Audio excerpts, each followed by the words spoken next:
वित्त मंत्री जी का भाषण शुरू हो चुका है नीलेश भाई, चलिए सुनते हैं अरुण जेटली जी का ऐतिहासिक। Which is far more positive than in the recent past.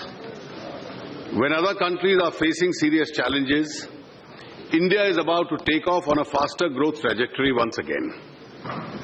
The International Monetary Fund has downgraded its earlier forecast of the global economic growth by 0.3%, and the World Trade Organization has revised its forecast of the world trade growth from 5.3 to 0.3% कम कर दिया है। विश्व व्यापार संगठन ने विश्व व्यापार विकास का अपना पूर्वानुमान 5.3 से घटाकर 4 कर दिया है, तथा भारत के संबंध में पहले लगाया गया पूर्वानुमान या तो बढ़ा दिया गया है या उसमें कोई कमी किए बिना उसे पूर्व के स्तर पर ही रखा गया है। अध्यक्ष महोदया, हमने आर्थिक विकास की प्रक्रिया में राज्यों को भी समान भागीदार के रूप में सम्मिलित किया है। राज्यों को आर्थिक रूप से इतना अधिक सशक्त बनाया गया है जितना पहले कभी नहीं बनाया गया था। मुझे विश्वास है कि केंद्र अथवा राज्य सरकारों में से किसी के द्वारा किया गया व्यय का प्रत्येक रुपया देश में रोजगार सृजन, गरीबी उन्मूलन और आर्थिक विकास का पथ प्रशस्त करके लोगों के जीवन के स्तर को बेहतर बनाने में योगदान करेगा। पिछले 9 महीनों के दौरान प्रधानमंत्री श्री नरेंद्र मोदी की अध्यक्षता में एनडीए सरकार ने अर्थव्यवस्था के विकास की गति में तेजी लाने के लिए अनेक महत्वपूर्ण उपाय किए हैं। भारतीय अर्थव्यवस्था की विश्वसनीयता फिर से लौटी है। दुनिया के देश मानने लगे हैं कि यह समय भारत के लिए प्रगति के साथ उड़ान भरने का है। मुश्किल ये है, बाग में अब तक कांटे कई पुराने।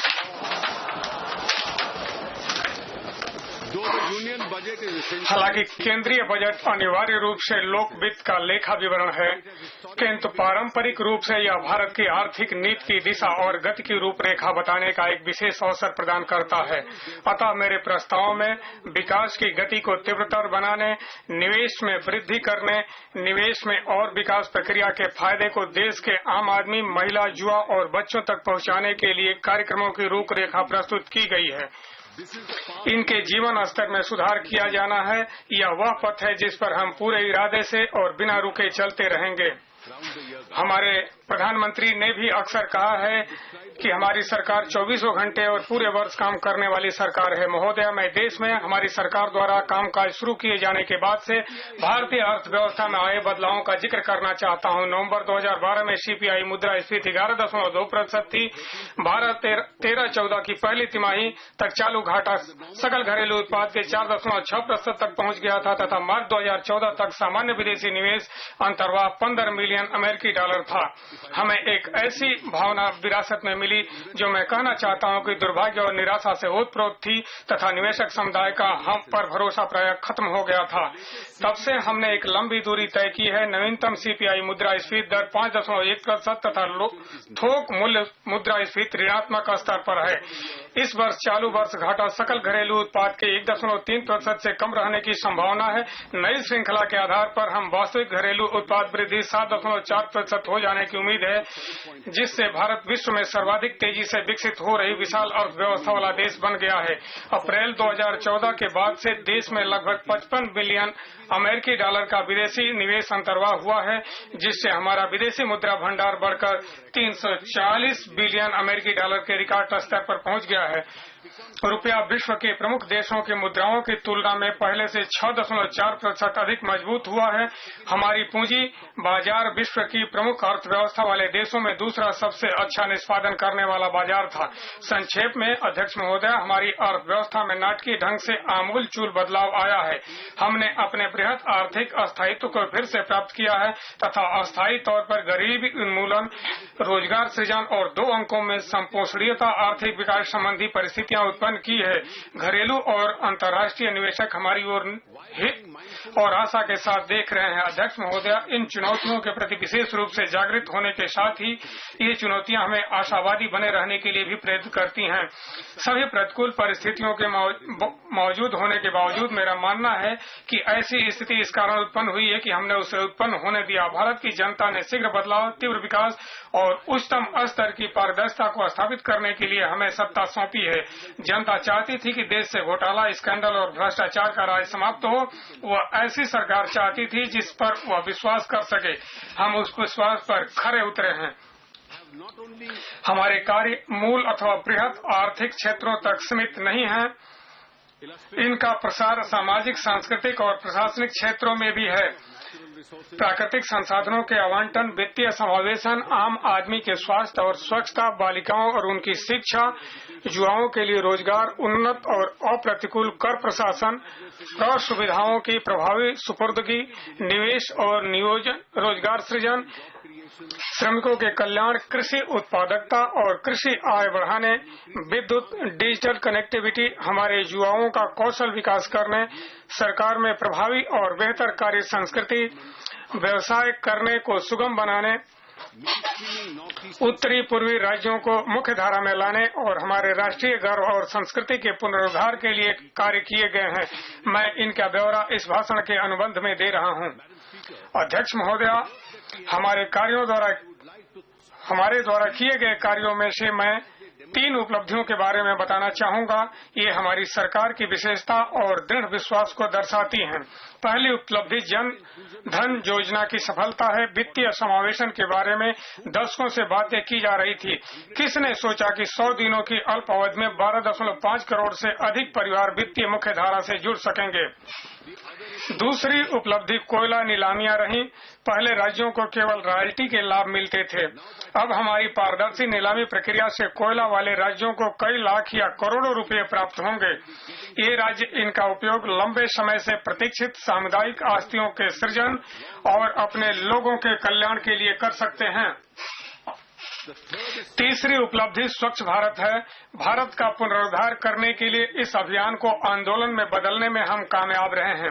उदाहरण के लिए मैं 2014-15 में निर्मित 50 लाख शौचालयों की बात करता हूं और मैं इन महान सदन के सदस्यों को आश्वस्त भी करता हूं कि हम 6 करोड़ शौचालयों का निर्माण कार्य करने के लक्ष्य को वास्तव में प्राप्त कर लेंगे। महोदया, स्वच्छ भारत केवल स्वास्थ्य और स्वच्छता का कार्यक्रम नहीं है, बल्कि दूरदर्शिता से देखा जाए तो यह एक निवारक स्वास्थ्य देखभाल और जागरूकता निर्माण कार्यक्रम है। हमने अब आर्थिक परिस्थितियों को अधिक बेहतर बनाने के लिए 2 सुधार कार्यक्रमों को प्रारंभ किया है। ये वस्तु और सेवा कर और प्रसुधाओं के प्रत्यक्ष अंतरण के क्रियान्वयन के लिए आर्थिक समीक्षा में वर्णित त्रिसूत्रीय जन धन, आधार और मोबाइल हैं। 1 अप्रैल 2016 तक वस्तु एवं सेवा कर से अत्याधुनिक अप्रत्यक्ष कर प्रणाली आएगी। ये त्रिसूत्री सुविधाएं हमें क्षति रहित, सुलक्षित और नकदी रहित तरीके से सुविधाओं का अंतरण कर सकेंगी। अध्यक्ष महोदया, मेरी सरकार की मुख्य उपलब्धि महंगाई पर काबू पाना है। मेरे विचार से महंगाई में यह कमी संरचनात्मक परिवर्तन को परिलक्षित करती है। हमें आशा है कि आगे चलकर इस वर्ष की समाप्ति पर उपभोक्ता मूल्य सूचकांक मुद्रास्फीति लगभग 5% रहेगी। इससे मौद्रिक नीति को और सहज बनाया जा सकेगा। यह सुनिश्चित करने के लिए कि मुद्रास्फीति पर हमारी जीत संस्थानिक है, हमने भारतीय रिजर्व बैंक के साथ मौद्रिक नीति रूपरेखा को करार किया है। मैंने 2014-15 के बजट भाषण में इसका वादा किया था। इस रूपरेखा में मुद्रास्फीति को 6% से नीचे रखने के लक्ष्य का स्पष्ट रूप से उल्लेख है। मौद्रिक नीति समिति का गठन करने के लिए हम इस वर्ष भारतीय रिजर्व बैंक अधिनियम में संशोधन करने का प्रस्ताव लाएंगे। केंद्रीय सांख्यिकी कार्यालय ने हाल ही में सकल घरेलू उत्पाद के लिए नई श्रृंखला जारी की है। इस नई श्रृंखला में पुरानी श्रृंखला की तुलना में बदलाव किए गए हैं। नई श्रृंखला के आधार पर 2014-15 के लिए सकल घरेलू उत्पाद की अनुमानित विकास दर 7.4% है। वर्ष 2015-16 में विकास दर 8 से 8.5 के बीच रहने की उम्मीद है। 2 अंकीय विकास दर हासिल करने का लक्ष्य बहुत जल्दी पूरा होता दिखाई दे रहा है। मैं अब हमारे सामने जो कार्य हैं उनका जिक्र करता हूं। अब से पूर्व 7 दशकों में हमने सामाजिक और आर्थिक सूचकों के संबंध में प्रतिशतताओं और शामिल किए गए लाभार्थियों की संख्या के अनुसार कार्य किए हैं। यह बिल्कुल स्पष्ट है कि कहीं भी वृद्धिशील परिवर्तन होने नहीं जा रहे हैं। हमें बड़े परिवर्तन के बारे में विचार करना होगा। वर्ष 2022 में भारत की स्वतंत्रता की 75वीं वर्षगांठ के अवसर पर अमृत महोत्सव का आयोजन किया जाएगा। केंद्रीय सरकार के मार्गदर्शन और राज्य सरकारों के नेतृत्व में प्रधानमंत्री द्वारा उल्लिखित टीम इंडिया के विजन में निम्नलिखित शामिल होंगे। भारत में प्रत्येक परिवार के लिए घर हो। 2022 तक सबके लिए घर के लिए टीम इंडिया को शहरी क्षेत्रों में 2 करोड़ घरों और ग्रामीण क्षेत्रों में 4 करोड़ घरों का निर्माण करने की आवश्यकता होगी। देश के प्रत्येक घर में 24 घंटे बिजली आपूर्ति, स्वच्छ पेयजल, शौचालय जैसी मूलभूत सुविधाएं होनी चाहिए और वह सड़क से जुड़ा हो। प्रत्येक परिवार से कम एक सदस्य की आजीविका के साधनों और रोजगार अथवा आर्थिक अवसर तक पहुंच होनी चाहिए ताकि वह अपना और अपने परिवार का जीवन स्तर सुधार सके। गरीबी में पर्याप्त कमी लाई जाए। हमारी सभी स्कीमें गरीबों पर केंद्रित होनी चाहिए। गरीबी उन्मूलन के इस कार्य के लिए हम में से प्रत्येक को स्वयं प्रतिबद्धता दिखानी होगी। देश में शेष 20,000 गांवों का 2020 तक विद्युतीकरण किया जाए। इसमें ऑफ ग्रिड सौर विद्युत उत्पादन शामिल है। सड़क मार्ग से न जुड़ी 1,78,000 बस्तियों में से प्रत्येक को 12मासी सड़कों से जोड़ना। इसके लिए वर्तमान में निर्माणाधीन 1 लाख किलोमीटर की सड़कों का निर्माण कार्य पूरा करने और अन्य 1 लाख किलोमीटर सड़क की मंजूरी और निर्माण की आवश्यकता होगी। अच्छी सेहत, जीवन स्तर सुधारने और व्यक्ति की उत्पादकता दोनों तथा अपने परिवार की सहायता करने की उसकी सामर्थ्य के लिए आवश्यक है। प्रत्येक गांव और शहर में चिकित्सा सुविधाएं उपलब्ध कराना पूर्णतः आवश्यक है। अपने युवाओं को रोजगार प्राप्त करने में समर्थ बनाने के लिए उन्हें शिक्षित करना और कौशल संपन्न बनाना एक ऐसी वेदी है जिसके सामने हम सबको नतमस्तक होना चाहिए। यह सुनिश्चित करने के लिए कि प्रत्येक बच्चे के लिए 5 किलोमीटर के भीतर एक सीनियर सेकेंडरी स्कूल हो और 80,000 माध्यमिक विद्यालयों का उन्नयन करने तथा अन्य 75,000 जूनियर मिडिल स्तर के विद्यालयों का स्तर बढ़ाकर सीनियर माध्यमिक स्तर तक करने की आवश्यकता है। साथ ही हमें यह सुनिश्चित करना है कि शिक्षा में गुणवत्ता और शिक्षण परिणामों की पुष्टि दृष्टि से सुधार हो। ग्रामीण क्षेत्रों के कल्याण के लिए कृषि उत्पादकता में वृद्धि और कृषि उपजों के लिए वाजिब दाम प्राप्त होना आवश्यक है। हमें संचित क्षेत्रों को बढ़ाने, मौजूदा सिंचाई प्रणालियों की क्षमता में सुधार लाने तथा मूल्यवर्धन और कृषि से होने वाली आय में वृद्धि करने तथा कृषि उत्पादों के लिए उचित कीमतें सुनिश्चित करने के लिए प्रतिबद्ध होना चाहिए। संचार की दृष्टि से गांवों और शहर के बीच भेद हमें अस्वीकार्य नहीं है। हमें भेदभाव के बगैर सभी गांवों में संचार व्यवस्था सुनिश्चित करनी होगी। हमारी 2/3 आबादी 35 वर्ष से कम उम्र वालों की है। यह सुनिश्चित करने के लिए कि हमारे युवाओं को उचित रोजगार प्राप्त हो, हमें भारत को दुनिया का विनिर्माण केंद्र बनाने के उद्देश्य को लेकर चलना होगा। स्किल इंडिया और मेक इन इंडिया कार्यक्रम इसी उद्देश्य की पूर्ति के लिए बनाए गए हैं। हमें भारत में उद्यमशीलता की भावना को प्रोत्साहित करना और बढ़ावा देना है तथा नए उद्योग को शुरू करने में सहायता करनी है। इस प्रकार हमारे युवा रोजगार तलाशने वालों के साथ रोजगार देने वाले बन जाएंगे। हमारे देश के उत्तर पूर्वी कई क्षेत्र कई मोर्चों पर विकास में पिछड़ रहे हैं। हमें यह सुनिश्चित करने की आवश्यकता है कि वे भी देश के शेष भागों के समतुल्य हों। भारतीय स्वतंत्रता की 75वीं वर्षगांठ तक हमारी स्वतंत्रता का अमृत महोत्सव करीब पहुंच चुका होगा। हमें उपर्युक्त सभी लक्ष्य प्राप्त करने हैं ताकि भारत का एक समृद्ध राष्ट्र के साथ एक परोपकारी विश्व शक्ति के रूप में अपनी पहचान बना सके।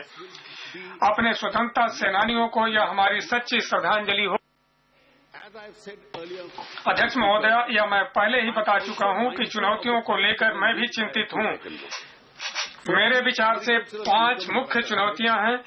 कृषि संबंधी आय दबावग्रस्त है। हमारी दूसरी चिंता है और संरचना में निवेश बढ़ाना। सरकारी निजी भागीदारी मॉडल के माध्यम से और संरचना में निवेश की स्थिति अभी खराब है। निवेश को उत्प्रेरित करने के लिए सरकारी क्षेत्र को कदम बढ़ाने की आवश्यकता है। हमारी तीसरी प्रमुख चुनौती यह है कि नए सकल घरेलू उत्पाद आंकड़ों के अनुसार विनिर्माण सकल घरेलू उत्पाद के 18 से बढ़कर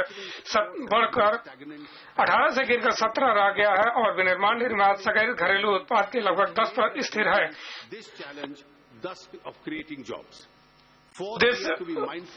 चौथी चुनौती यह है कि हमें सरकारी निवेश के लिए बढ़ती मांगों के बावजूद राजकोषीय अनुशासन की आवश्यकता को ध्यान में रखने की जरूरत है। सरकारी संघवाद की सच्ची भावना को ध्यान में रखते हुए हमने करों के विभाज्य कोष का 42% राज्य हिस्सों को अंतरित करना स्वीकार किया है। स्थानीय निकायों को दिया जाने वाला अनुदान या राजस्व घाटा इन अनुदानों में शामिल नहीं है जो इसके अतिरिक्त है।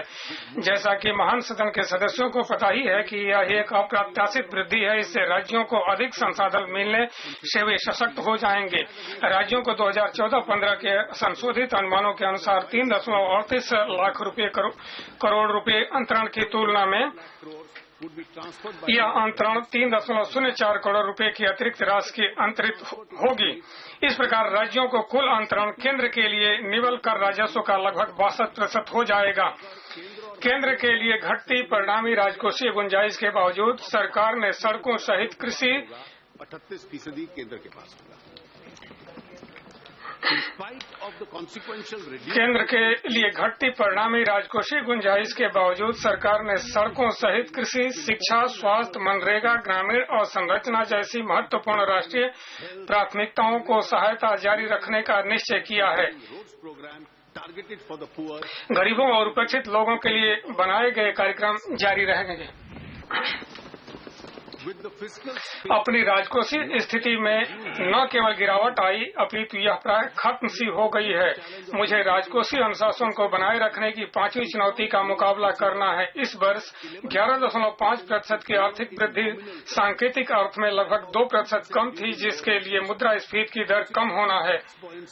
परिणामतः कर में उछाल भी काफी कम रहा। महोदया, इसके बावजूद मैंने अपना वचन पूरा किया है और हम विरासत में प्राप्त सकल घरेलू उत्पाद के 4.1% के राजकोषीय घाटा के चुनौतीपूर्ण लक्ष्य को पूरा कर सकेंगे। अध्यक्ष महोदया, हमें गरीबी में कमी लाने और उसे दूर करने के लिए इन चुनौतियों पर विजय प्राप्त करने की आवश्यकता होगा।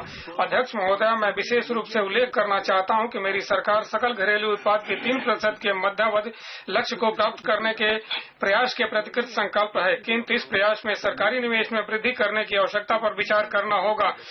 से अधिक कुल अतिरिक्त सरकारी निवेश 1.25 लाख करोड़ निर्धारित किया गया है। इसमें से 70,000 करोड़ रुपए बजटीय परिव्यय से पूंजीगत व्यय होगा। हमें अत्यधिक घट गई राजकोषीय गुंजाइश, वस्तु एवं सेवा कर को लागू करने से उत्पन्न होने वाली अनिश्चितताओं और 7वें वेतन आयोग की रिपोर्ट को लागू करने के कारण पड़ने वाले संभावित बोझ पर भी विचार करना होगा। मेरे विचार में राजकोषीय समेकन हेतु चक्रीय तौर पर पूर्व निर्धारित समय सारणी की जल्दबाजी अथवा इस पर बल देना विकास के पक्ष में नहीं होगा। अर्थव्यवस्था सुधारों के साथ राजकोषीय समेकन की गति में तेजी लाने का दबाव कम हो गया है। इन परिस्थितियों में मैं 3% के राजकोषीय घाटे के लक्ष्य को पहले से परिकल्पित 2 वर्षों के बजाय 3 वर्षों में पूरा करूंगा। इस प्रकार अगले 3 वर्षों के लिए मेरे लक्ष्य हैं 2015-16 के लिए 3.9%, 2016-17 के लिए 3.5% और 2017-18 के लिए 3%। अतिरिक्त राजकोषीय गुंजाइश में और संरचना में निवेश के वित्त पोषण हेतु प्रयोग में लाई जाएगी। तदनुसार मैं FRBM अधिनियम के प्रति वित्त विधेयक में संशोधन प्रस्तुत कर रहा हूं।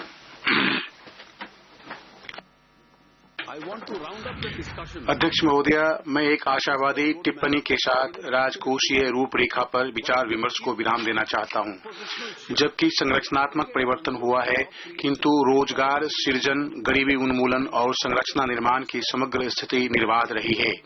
वस्तुतः यह स्थिति इस वर्ष और प्रत्येक अनुवर्ती वर्ष में जारी रहेगी, क्योंकि केंद्र सरकार और राज्य सरकारों के कर राजस्व में इजाफा होगा।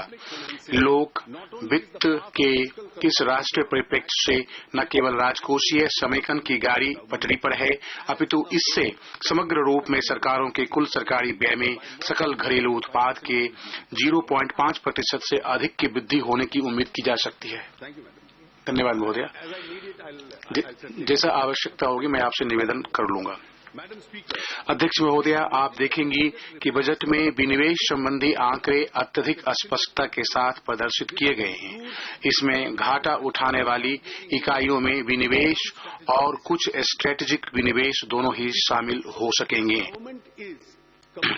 अध्यक्ष महोदया, हमारी सरकार भारतीय के रूप में अपने संकल्प में एक न्यायप्रिय तथा अनुकंपा से परिपूर्ण देश के रूप में अपने पूर्व के उत्कर्ष को प्राप्त करने के लिए कृत संकल्प है।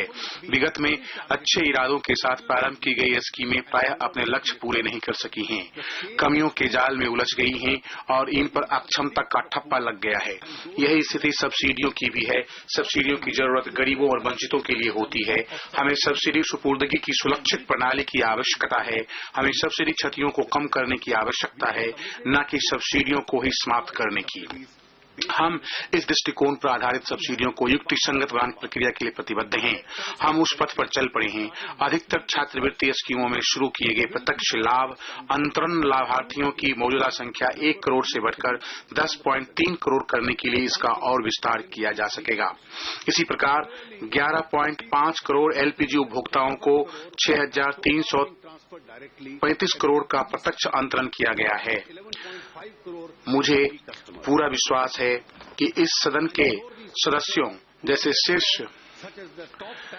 शीर्ष कर वर्ग वाले धनी व्यक्ति और जो वास्तव में गरीब व्यक्तियों के कल्याण के प्रति वस्तुतः चिंतित हैं, स्वेच्छा से अपनी एलपीजी सब्सिडी छोड़ देंगे।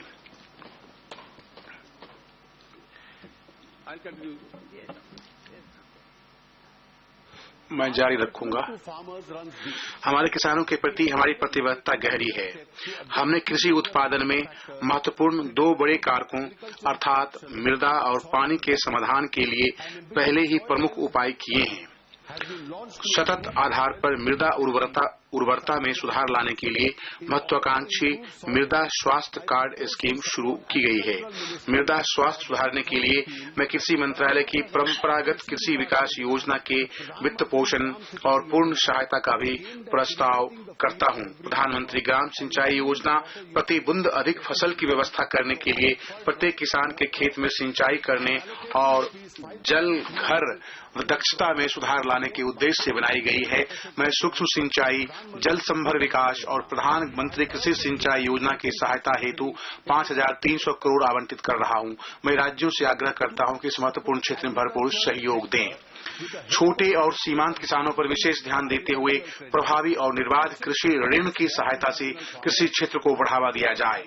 मैं 2015-16 में नाबार्ड में स्थापित ग्रामीण अवसंरचना विकास कोष की निधियों में 25,000 करोड़ रुपए दीर्घावधिक ग्रामीण ऋण कोष में और 15,000 करोड़ दीर्घावधिक ग्रामीण ऋण कोष में 15,000 करोड़ अल्पावधिक सहकारी ग्रामीण ऋण पुनर्वित्त निधि हेतु 45,000 करोड़ और अल्पावधिक आरआरबी पुनर्वित्त निधि के लिए 15,000 करोड़ आवंटित करने का प्रस्ताव करता हूं। कृषि ऋण हमारे मेहनतकश किसानों के प्रयासों को सहारा देते हैं। इसलिए मैंने 2015-16 के दौरान 8.5 लाख करोड़ के ऋण का महत्वाकांक्षी लक्ष्य रखा है। मुझे पूरा विश्वास है कि बैंक ये लक्ष्य पार कर लेंगे। हमारी सरकार मनरेगा के जरिए रोजगार में मदद करने के प्रति वचनबद्ध है। हम सुनिश्चित करेंगे कि कोई भी गरीब रोजगार के बगैर न रह जाए। हम मनरेगा के अंतर्गत कार्यों की गुणवत्ता और प्रभावशीलता में सुधार लाने पर ध्यान देंगे। मैंने इस कार्यक्रम के लिए 34,699 करोड़ का आरंभिक आवंटन किया है। हालांकि किसान अब स्थानीय व्यापारी के शिकंजे में नहीं है, परंतु उसके उत्पाद को अभी भी सर्वोत्तम राष्ट्रीय कीमत नहीं मिलती है। किसानों की आमदनी बढ़ाने के लिए यह महत्वपूर्ण है कि हम राष्ट्रीय कृषि बाजार सृजित करें, जिससे मूल्य वृद्धियों को कम करने के अनुषंगी लाभ होंगे। मैं इस वर्ष एकीकृत राष्ट्रीय कृषि बाजार के सृजन हेतु नीति में राज्यों के साथ करने का इच्छुक हूं। अध्यक्ष महोदया, हमारी सरकार का दृढ़ विश्वास है कि विकास से समावेशी विकास होगा, जबकि बड़े कारपोरेट और कारोबारी कंपनियों को भूमिका निभानी है।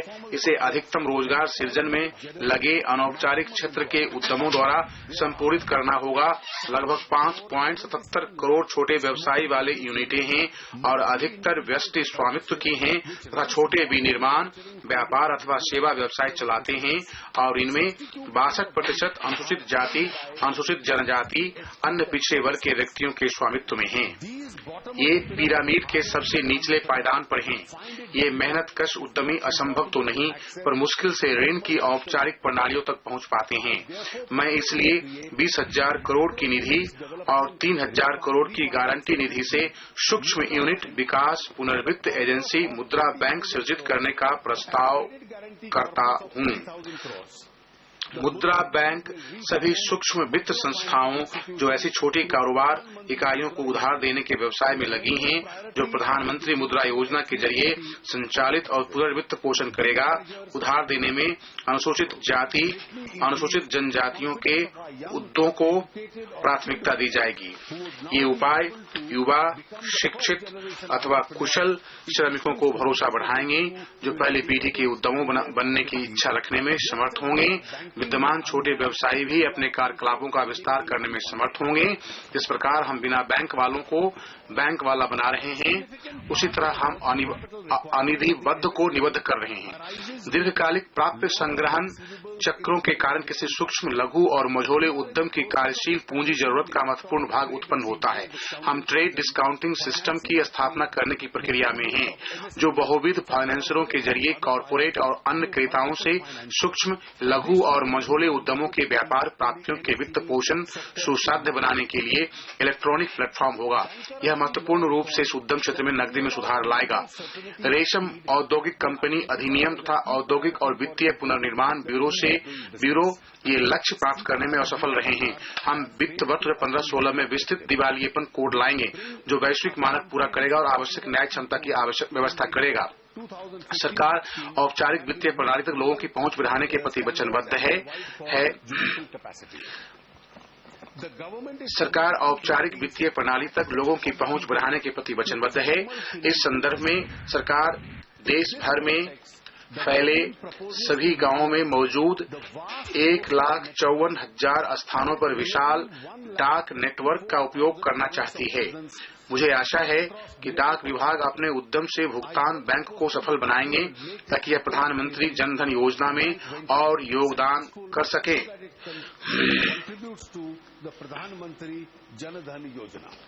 प्रधानमंत्री ग्राम धन योजना में ये योगदान कर सकें।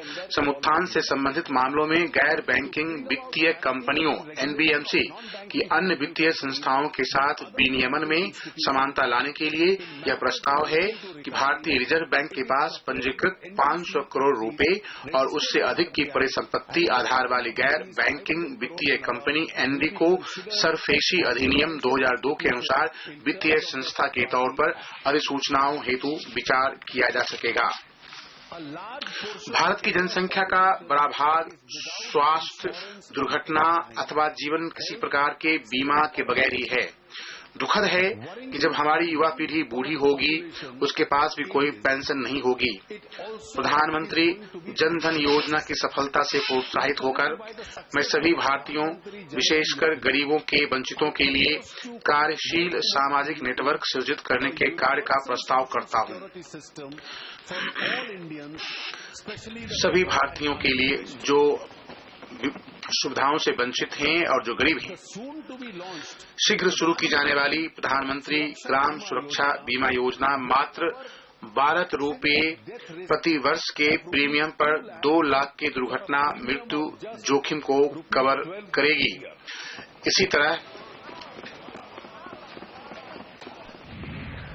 मैडम 1 रुपया महीना जो जनधन खाते से ट्रांसफर होगा, उससे 2 लाख की एक्सीडेंट इंश्योरेंस हर गरीब आदमी को मिलेगी।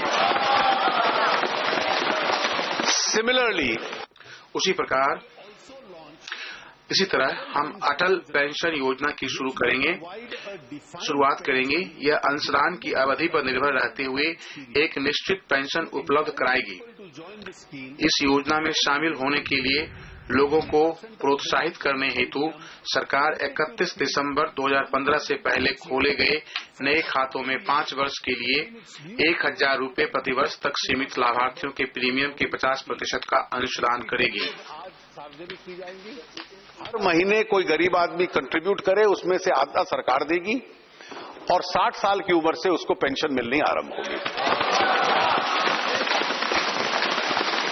द थर्ड सोशल तीसरी सामाजिक सुरक्षा योजना जिसकी मैं घोषणा करना चाहता हूं, वह है प्रधानमंत्री जीवन ज्योति बीमा योजना। यह 2 लाख नैसर्गिक मृत्यु और के दुर्घटना जोखिम को कवर करेगी। आयु समूह 18 से 50 के लिए प्रीमियम 330 प्रतिवर्ष अथवा ₹1 प्रतिदिन से कम होगा। पीपीएफ में लगभग 3000 करोड़ और ईपीएफ निधि में लगभग 6000 करोड़ की बिना दावे की जमा राशियां पड़ी हैं। मैंने निधि में इन राशियों के विनियोजन हेतु वित्त विधेयक में अदावाकृत निक्षेप अधिनियम के अधिनियमन का प्रस्ताव किया है। इसका उपयोग इनके प्रीमियमों को सब्सिडी देने पर किया जाएगा। कमजोर वर्गों, वृद्धावस्था पेंशनरों, बीपीएल कार्ड धारकों और छोटे और सीमांत किसानों तथा अन्य को प्रीमियम पर सब्सिडी उपलब्ध कराने हेतु प्रावधान किया जाएगा। एक ब्यौरेवार स्कीम मार्च में शुरू की जाएगी। इस बीच देश में वरिष्ठ नागरिकों की जनसंख्या को भी विशेष सम्मान दिए जाने की जरूरत है, जिनकी संख्या लगभग 10.5 करोड़ है और इनमें से 1 करोड़ से ज्यादा 80 वर्ष से ऊपर वाले हैं। इनमें 70% ग्रामीण क्षेत्रों में रहते हैं और इनकी बड़ी संख्या बीपीएल श्रेणी वालों की है। इनका काफी बड़ा प्रतिशत बड़ी उम्र से जुड़ी विकलांगताओं से भी पीड़ित है। हमारा ऐसा समाज है जो अपने बुजुर्गों का सम्मान करता है। इसलिए मैं प्रस्ताव करता हूं कि राज्य सरकारों के साथ परामर्श करके गरीबी रेखा से नीचे रहने वाले वरिष्ठ नागरिकों के लिए शारीरिक सहायता यंत्र और सहायता जीवन साधन उपलब्ध कराने की नई स्कीम शुरू की जाए। संक्षेप में, ये सामाजिक सुरक्षा स्कीमें जनधन प्लेटफॉर्म का उपयोग करने में हमारी वचनबद्धता यह सुनिश्चित करने के लिए दर्शाती है कि किसी भारतीय नागरिक को बीमारी, दुर्घटना अथवा वृद्धावस्था में अभाव का चिंता न करनी पड़े।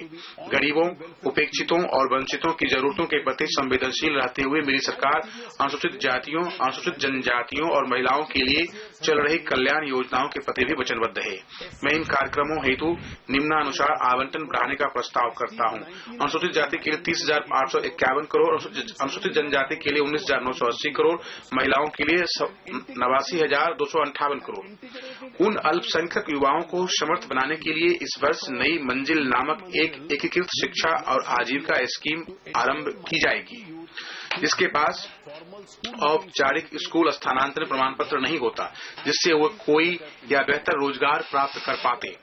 इसके अलावा पारसियों की दिखावटी सभ्यता और संस्कृति के लिए सरकार 2015-16 में दी एवरलास्टिंग प्ले नामक एक प्रदर्शनी में मदद करेगी। अल्पसंख्यक कार्य मंत्रालय के लिए आवंटन संरक्षित किया जा रहा है। वर्ष 2015-16 के लिए 3,738 करोड़ है। Madam, this is no अध्यक्ष महोदय, यह बात किसी से छुपी हुई नहीं है कि विगत दशक में मुख्य चूक अवसंरचना के मोर्चे पर हुई है। हमारी अवसंरचना हमारी विकास महत्वाकांक्षा के अनुरूप नहीं है। तत्काल सार्वजनिक निवेश बढ़ाए जाने की भारी आवश्यकता है। अतः मैंने रेलवे को सड़कों और सकल बजटीय सहायता दोनों पर परिव्यय क्रमशः 14,031 करोड़ रुपए और 10,050 करोड़ रुपए बढ़ा दिया है।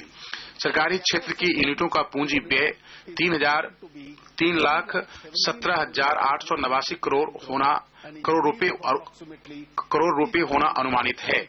इसमें संशोधित अनुमान 2014-15 से लगभग 80,884 करोड़ रुपए की वृद्धि है। वस्तुतः अवसंरचना में सभी निवेश वर्ष 2015-16 में 2014-15 के मुकाबले सरकारी क्षेत्र के केंद्रीय उद्यमों के केंद्र की निधियों और संसाधनों से 7,000 करोड़ बढ़ जाएंगे। दूसरा, मैं राष्ट्रीय निवेश और अवसंरचना निधि स्थापित करना और इसमें 20,000 करोड़ का वार्षिक प्रवाह सुनिश्चित करने के लिए धन प्राप्त करना चाहता हूं। इससे यह ट्रस्ट बदले में ऋण जुटाने और भारतीय रेल वित्त निगम और एनएचबी जैसी अवसंरचना वित्त कंपनियों में इक्विटी के रूप में निवेश कर सकेगा। इसके बाद अवसंरचना वित्त कंपनियां इस अतिरिक्त इक्विटी को कई गुना बढ़ा सकती हैं। तीसरी, मैं रेल, सड़क और सिंचाई क्षेत्रों में परियोजनाओं के लिए कर मुक्त अवसंरचनाओं बांडों को जारी करने की अनुमति देना चाहता हूं। तीसरा, मैं रेल, सड़क और सिंचाई क्षेत्रों में परियोजनाओं के लिए कर मुक्त अवसंरचना बांडों को जारी करने की भी अनुमति देना चाहता हूं। चौथा, अवसंरचना विकास के सरकारी निजी भागीदारी मोड की समीक्षा करना एवं पुनरुज्जीवित करना है। इसमें शामिल प्रमुख मुद्दा है जोखिम को पुनर्संतुलित करना। अवसंरचना परियोजनाओं में सरकार को निस्संदेह इसको पूर्ण रूपेण आत्मसात किए बगैर जोखिम के बड़े भाग को वहन करना होगा। 5वां, मैं नीति में अटल नवोन्मेष मिशन की भी स्थापना करना चाहता हूं। अटल नवोन्मेष मिशन एक नवोन्मेष संवर्धन मंच होगा। इसमें शिक्षाविदों को शामिल किया जाएगा और भारत में नवोन्मेष अनुसंधान और विकास की संस्कृति विकसित करने के लिए राष्ट्रीय और अंतर्राष्ट्रीय अनुभवों को आकर्षित करेगा। यह मंच सरकारी और निजी क्षेत्रों में दोहराव के लिए श्रेष्ठ परंपराओं को भी बढ़ावा देगा। आरंभ में इस प्रयोजन के लिए 150 करोड़ की राशि निश्चित की जाएगी। भारत के पास सुप्रतिष्ठित और विश्व स्तरीय आईटी उद्योग है। इसके पास लगभग 150 बिलियन अमेरिकी डॉलर का राजस्व, 100 बिलियन अमेरिकी डॉलर से अधिक का निर्यात होता है, सीधे लगभग 40 लाख लोगों को रोजगार देता है। अब हम इन्हें आरंभ करने में अधिक सूची देख रहे हैं। अत्याधुनिक प्रौद्योगिकियों का प्रयोग, विचारों से मूल्यों का सृजन करना और उन्हें कार्यक्रमों एवं आरोही उद्यमों में बदलना तक कारोबार हमारे युवा वर्ग को कार्य में लगाने और हमारे देश का समावेशी एवं स्थायी विकास करना हमारी कार्यनीति का मुख्य आधार है। पूंजी और विकास के लिए वित्त पोषण और कारोबार करने की सुगमता जैसी चिंताओं, जिससे खरबों डॉलर के मूल्य का सृजन होगा, का निराकरण ट्रिलियन डॉलरों के सृजन करने के लिए किया जाएगा। इस उद्देश्य के साथ सरकार सेतु स्वरोजगार और प्रतिभा का उपयोग नामक तंत्र की स्थापना कर रही है। सेतु एक औद्योगिकीय वित्तीय उद्भवन होगा और अन्य स्वरोजगार के क्रियाकलापों, विशेषकर प्रौद्योगिकी प्रेरित क्षेत्रों में व्यवसाय चलाने के सभी पहलुओं की सहायता करने हेतु सहायता कार्यक्रम होगा। इस प्रयोजन के लिए मैं नीति आयोग में आरंभिक रूप में 1000 करोड़ रुपए निर्धारित करता हूं। चूंकि लघु पत्तनों में सफलता दिखाई दी है, निजी क्षेत्र के लिए पत्तन आकर्षक निवेश संभावना बन सकते हैं। पत्तनों को निजी क्षेत्र में ऐसा निवेश जुटाने तथा उनके पास अप्रयुक्त पड़े भू संसाधनों का उत्थान करने की आवश्यकता है। हमें ऐसा करने में समर्थ बनाने के लिए निजी क्षेत्र के पत्तनों को कंपनी अधिनियम के तहत निगमित होने और कंपनियां बनाने के लिए प्रोत्साहित किया जाएगा। Amount of time and resources. समुचित रूप से कार्यशील पूंजी बाजार के लिए यथोचित उपभोक्ता संरक्षण की भी जरूरत है। अतः मैं क्षेत्रीय तटीय वित्तीय निपटान एजेंसी की स्थापना करने के लिए कार्यबल बनाने का प्रस्ताव करता हूँ। यह सभी वित्तीय सेवा प्रदाताओं के विरुद्ध शिकायतों का समाधान करेगी। लेकिन फिर भी अगर हम सही मायनों में हमें भारत को वित्तीय डाटा प्रबंधन केंद्र, वित्तीय क्षेत्र अपलीय अधिकरण, समाधान निगम और लोक ऋण प्रबंधन एजेंसी संबंधी कार्यबल को सौंपे गए कार्य में संतोषजनक प्रगति होगी।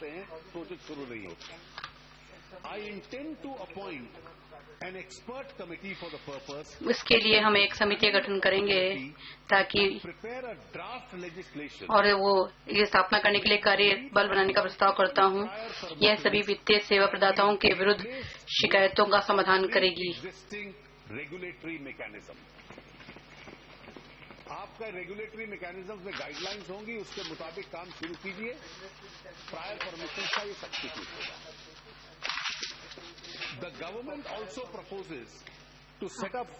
यह सभी वित्तीय सेवा प्रदाताओं के विरुद्ध शिकायतों का समाधान करेगी। मुझे सूचित करते हुए खुशी हो रही कि वित्तीय डाटा प्रबंधन केंद्र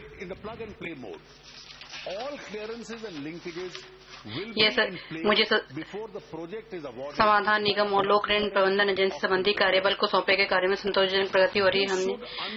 हमने भारतीय वित्त संहिता के संबंध में अनेक सुझाव प्राप्त किए। इस समय इनकी समीक्षा न्यायमूर्ति श्री कृष्ण समिति कर रही है और सरकार इसी तरीके की परियोजनाओं को लागू करेगी। दूसरे परियोजनाओं के लिए, सड़कों के लिए, पतनों, रेल लाइनों, हवाई अड्डों के लिए। और मुझे खुशी हो रही है कि दूसरी इकाई कुड़नकुलम न्यूक्लियर विद्युत केंद्र की दूसरी यूनिट 2015-16 में चालू हो जाएगी। अध्यक्ष महोदया, मैं वर्ष के दौरान कर उछाल से कुछ अतिरिक्त संसाधन जुटाने की आशा करता हूँ। यदि मैं सफल हुआ तो बजटीय आवंटन से मनरेगा के लिए 5,000 करोड़ आवंटन बढ़ाने का प्रयास करूंगा। to MNREGA by 5,000 crores. Madam साहब, खड़गे साहब बहुत प्रसन्न होंगे। This will make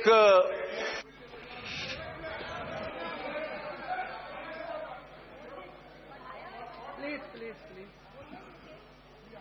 I am responding. Why you are so much worried? आप इतने अधिक चिंतित क्यों हैं महोदय? This will have two features. इसके दो कारक होंगे।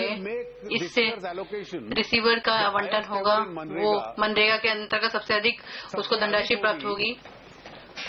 और उसके साथ साथ जो रूरल वेजेस कम हो रही हैं उसको बढ़ाने में भी ये लाभ देगी। I will further be allocating to the integrated child development scheme एकीकृत बाल विकास स्कीम के लिए 1,500 करोड़ रुपए, एकीकृत बाल संरक्षण स्कीम के लिए 5,000 करोड़ रुपए और प्रधानमंत्री कृषि सिंचाई योजना के लिए 3,000 करोड़ रुपए और NFIF में 5,000 करोड़ का आरंभिक अंतर्वाह के लिए प्रयास करूंगा। ₹5,000 crores into the National Infrastructure Investment Fund which I have just announced. Financial markets, वित्तीय बाजार। भारत में अवसंरचना सेक्टर में निवेश सहित निवेश प्रोत्साहित करने वाला एक महत्वपूर्ण कारक भारतीय भारतीय बाजार की गहनता है, जिसे हमें उसी स्तर पर लाना है जहां हमारा विश्व स्तरीय इक्विटी बाजार है। मैं इस वर्ष लोक ऋण प्रबंधन एजेंसी की स्थापना करके इस प्रक्रिया को शुरू करना चाहता हूं। इससे भारत का विदेशी उधार और घरेलू ऋण दोनों एक ही छत के नीचे आ जाएंगे। मैं वायदा बाजार आयोग को सेबी में विलय करने का प्रस्ताव करता हूं ताकि वस्तु वायदा बाजारों का विनियमन मजबूत किया जा सके और अंधाधुंध सट्टेबाजी कम की जा सके। वित्त विधेयक 2015 में विधान को समर्थकारी बनाने, सरकारी प्रतिभूति अधिनियम और भारतीय रिजर्व बैंक अधिनियम में संशोधन करने का प्रस्ताव है। पूजा लेखा नियंत्रक एक नीति है, न कि विनियामक विषय। अतः मैं विधेयक के जरिए फेमा की धारा 6 में संशोधन करने का प्रस्ताव करता हूं ताकि स्पष्ट रूप से व्यवस्था की जा सके कि इक्विटी की तरह से ही पूंजी प्रभाव पर भारतीय रिजर्व बैंक के साथ परामर्श करके सरकार द्वारा नियंत्रण रखा जाएगा। समुचित रूप से कार्यशील पूंजी बाजार के लिए यथोचित उपभोक्ता संरक्षण की भी जरूरत है। अतः मैं क्षेत्रीय तटस्थ वित्तीय निपटान एजेंसी की स्थापना करने के लिए एक कार्यबल बनाने का प्रस्ताव करता हूं। यह सभी वित्तीय सेवा प्रदाताओं के विरुद्ध शिकायतों का समाधान करेगी। मुझे सदन को सूचित करते हुए खुशी हो रही कि वित्तीय डाटा प्रबंधन केंद्र, वित्तीय क्षेत्र, अपीलीय अधिकरण, समाधान निगम और लोक ऋण प्रबंधन एजेंसी संबंधी कार्यबल को सौंपे गए कार्यों में संतोषजनक प्रगति हो रही है। हमने भारतीय वित्त संहिता के संबंध में अनेक सुझाव प्राप्त किए हैं। इस समय इनकी समीक्षा न्यायमूर्ति श्री कृष्ण समिति द्वारा की जा रही है। मुझे विश्वास है कि देर सवेर भारतीय वित्त संहिता को संसद में विचारार्थ पुरस्कृत किया जाएगा। अध्यक्ष महोदय, यह तो शुरुआत ही है। मेरी निगाह प्रत्यक्ष कर प्रणाली लागू करने पर है जो अंतर्राष्ट्रीय रूप से दरों के संबंध में प्रतिस्पर्धी है। इसके लिए कोई छूट प्राप्त नहीं है, बचतों को प्रोत्साहित करना है और अंतर्वर्तियों से कर की उगाही नहीं करता है। ऐसी प्रत्यक्ष कर प्रणाली वस्तु एवं सेवा कर के माध्यम से जिस आधुनिकीकृत अप्रत्यक्ष कर प्रणाली को लागू कर रहे हैं उसके समरूप है और इससे अधिक पारदर्शिता आएगी और ज्यादा निवेश बढ़ेगा। अध्यक्षा जी, कर्मचारी भविष्य निधि खातों के संबंध में और कर्मचारी राज्य बीमा के दावा अनुपातों को सभी भली भांति जानते हैं। यहाँ उनका उल्लेख करना मात्र पुनरावृत्ति होगी। यह ध्यान देने की बात है कि ये दोनों संस्थाएं सेवा प्रदाता कम और कल्याण परक अधिक हैं। इसके अलावा न्यून वेतन वाले कामगारों की वेतन कटौतियों का प्रतिशत बेहतर वेतन पाने वाले कामगारों की वेतन कटौतियों की तुलना में अधिक है। कर्मचारी भविष्य निधि के संबंध में कर्मचारी को दो विकल्प दिए जाने की आवश्यकता है। पहला, कर्मचारी स्वयं कर्मचारी भविष्य निधि या नई पेंशन स्कीम का विकल्प चुने। दूसरा, आरंभिक सीमा से कम मासिक वेतन पाने वाले कर्मचारियों के लिए कर्मचारी भविष्य निधि में अंशदान नियोक्ता के अंशदान को घटाए या प्रभावित किए बिना वैकल्पिक होना चाहिए। कर्मचारी राज्य बीमा के संबंध में कर्मचारियों को कर्मचारी राज्य बीमा या बीमा विनियामक विकास प्राधिकरण द्वारा मान्य कोई स्वास्थ्य बीमा उत्पाद चुनने का विकल्प होना चाहिए। सभी संबद्ध पक्षों से विचार विमर्श के बाद हम इस संबंध में कानून में संशोधन करना चाहते हैं। अध्यक्षा जी, भारत विश्व में स्वर्ण के सबसे बड़े उपभोक्ताओं में से एक है और तथा प्रतिवर्ष 800 से 1000 टन स्वर्ण का आयात करता है। यद्यपि भारत में 20,000 टन से अधिक के स्वर्ण भंडार का अनुमान है, लेकिन अधिकांशतः यह स्वर्ण न तो व्यापार में और न ही मुद्रीकरण में प्रयुक्त होता है। मैं प्रस्ताव करता हूं कि स्वर्ण मुद्रीकरण स्कीम जारी की जाए, जो वर्तमान स्वर्ण जमा और स्वर्ण धातु ऋण स्कीम दोनों का स्थान लेगी। नई स्कीम सोना जमा करने वाले व्यक्ति को उसके धातु खाते में ब्याज अर्जन तथा ज्वेलरों को उनके धातु खाते में ऋण प्राप्त करने की अनुमति देगी। बैंक अन्य डीलर भी स्वर्ण का मुद्रीकरण कर सकेंगे। दूसरा, वैकल्पिक वित्तीय आस्ति। सरकारी स्वर्ण बॉन्ड का स्वर्ण धातु की खरीद के विकल्प के रूप में भी विकास करना होगा। इन बॉन्डों पर एक निश्चित ब्याज दर होगी और बॉन्ड के धारक को बॉन्ड मोचन के समय स्वर्ण के अंकित मूल्य के संदर्भ में नकद प्रतिदेय होंगे। बनाने का काम शुरू करना, जिसके पटल पर अशोक चक्र बना होगा। इस प्रकार के भारतीय स्वर्ण सिक्कों से देश के बाहर बनाए गए सिक्कों की मांग में कमी आएगी और देश में उपलब्ध स्वर्ण के पुनर्चक्रण में मदद मिलेगी। काले धन के प्रभाव को रोकने का एक उपाय नकद होने वाले लेन देन को हतोत्साहित करना है। अब अधिकतर भारतीयों के पास रुपए डेबिट कार्ड हैं या यह लिया जा सकता है। अतः मैं जल्द ही कई उपाय आरंभ करने का प्रस्ताव करता हूं। उसमें क्रेडिट अथवा डेबिट कार्ड लेन देन को प्रोत्साहित करना और नगद लेन देन को हतोत्साहित किया जाएगा। इससे भारत जो है एक कैशलेस समाज के रूप में उभरेगा। सेबी द्वारा वैकल्पिक निवेश निधि विनियमन अधिसूचित किए गए हैं। ऐसी वैकल्पिक निवेश नीतियां घरेलू निवेश को सुसाध्य बनाने के लिए अन्य साधन प्रदान करेगी। सभी स्रोतों से निवेशों को बढ़ाने की जरूरत के मद्देनजर मैं वैकल्पिक निवेश निधियों में विदेशी निवेशों की अनुमति देने का भी प्रस्ताव करता हूं। विदेशी निवेश जुटाने के लिए मैं भारतीय कंपनी हेतु प्रक्रिया को और अधिक सरल बनाने हेतु प्रस्ताव करता हूं कि विभिन्न प्रकार के विदेशी निवेश, खासकर विदेशी पोर्टफोलियो निवेशों और विदेशी प्रत्यक्ष निवेशों के बीच के विभेद को दूर किया जाए और उनके स्थान पर सम्मिश्र उच्चतम सीमाएं लाई जाएं। जो क्षेत्र पहले से 100% स्वचालित मार्ग के अंतर्गत आते हैं प्रभावित नहीं होंगे। भारत सरकार की एक्ट ईस्ट नीति दक्षिण पूर्वी एशिया में सघन आर्थिक और कार्यनीतिक संबंधों को बढ़ाने की दिशा में किया गया प्रयास है। इस क्षेत्र में भारतीय निजी सेक्टर से निवेश को उत्प्रेरित करने के लिए परियोजना विकास कंपनी CMLV देशों अर्थात कंबोडिया, म्यांमार, लाओस और वियतनाम में पृथक विशेष प्रयोजन साधनों के माध्यम से विनिर्माण केंद्रों की स्थापना करेगी।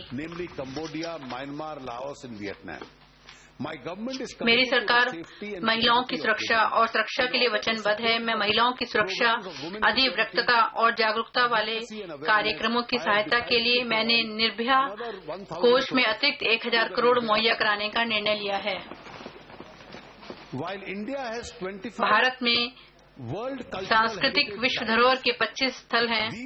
इसमें दृश्य बहाली संकेत, भाषांतर केंद्र, पार्किंग, विकलांग व्यक्तियों के लिए अभिगमन सुविधाएं, सुरक्षा और शौचालयों सहित आगंतुकों हेतु सुख सुविधाएं, प्रकाशीकरण एवं उनके आसपास रहने वाले व्यक्तियों को लाभान्वित करने वाली योजनाएं आदि सुविधाओं की अभी भी पर्याप्त रूप से कमी है। इनकी बहाली अपेक्षित है। मैं निम्नलिखित धरोहर स्थलों के लिए इन सुविधाओं पर आधारित कार्य शुरू करने का प्रस्ताव करता हूं और हम एक केंद्र की सहायता से इन साइट्स पर हम कार्य शुरू करेंगे।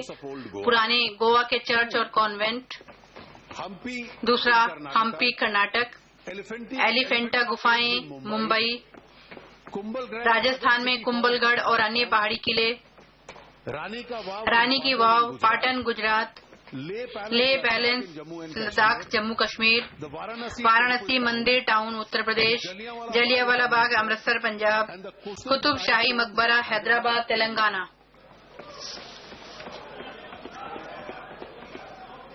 Wait. इंतजार कीजिए। After the success, इस सफलता के बाद,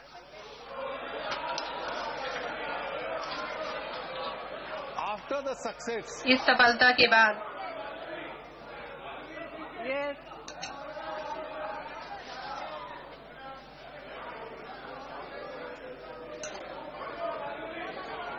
after the success of the visas on arrival, 43 देशों के पर्यटक यात्रियों को जारी आगमन वीजा की सफलता के बाद 43 countries 43 देशों के पर्यटक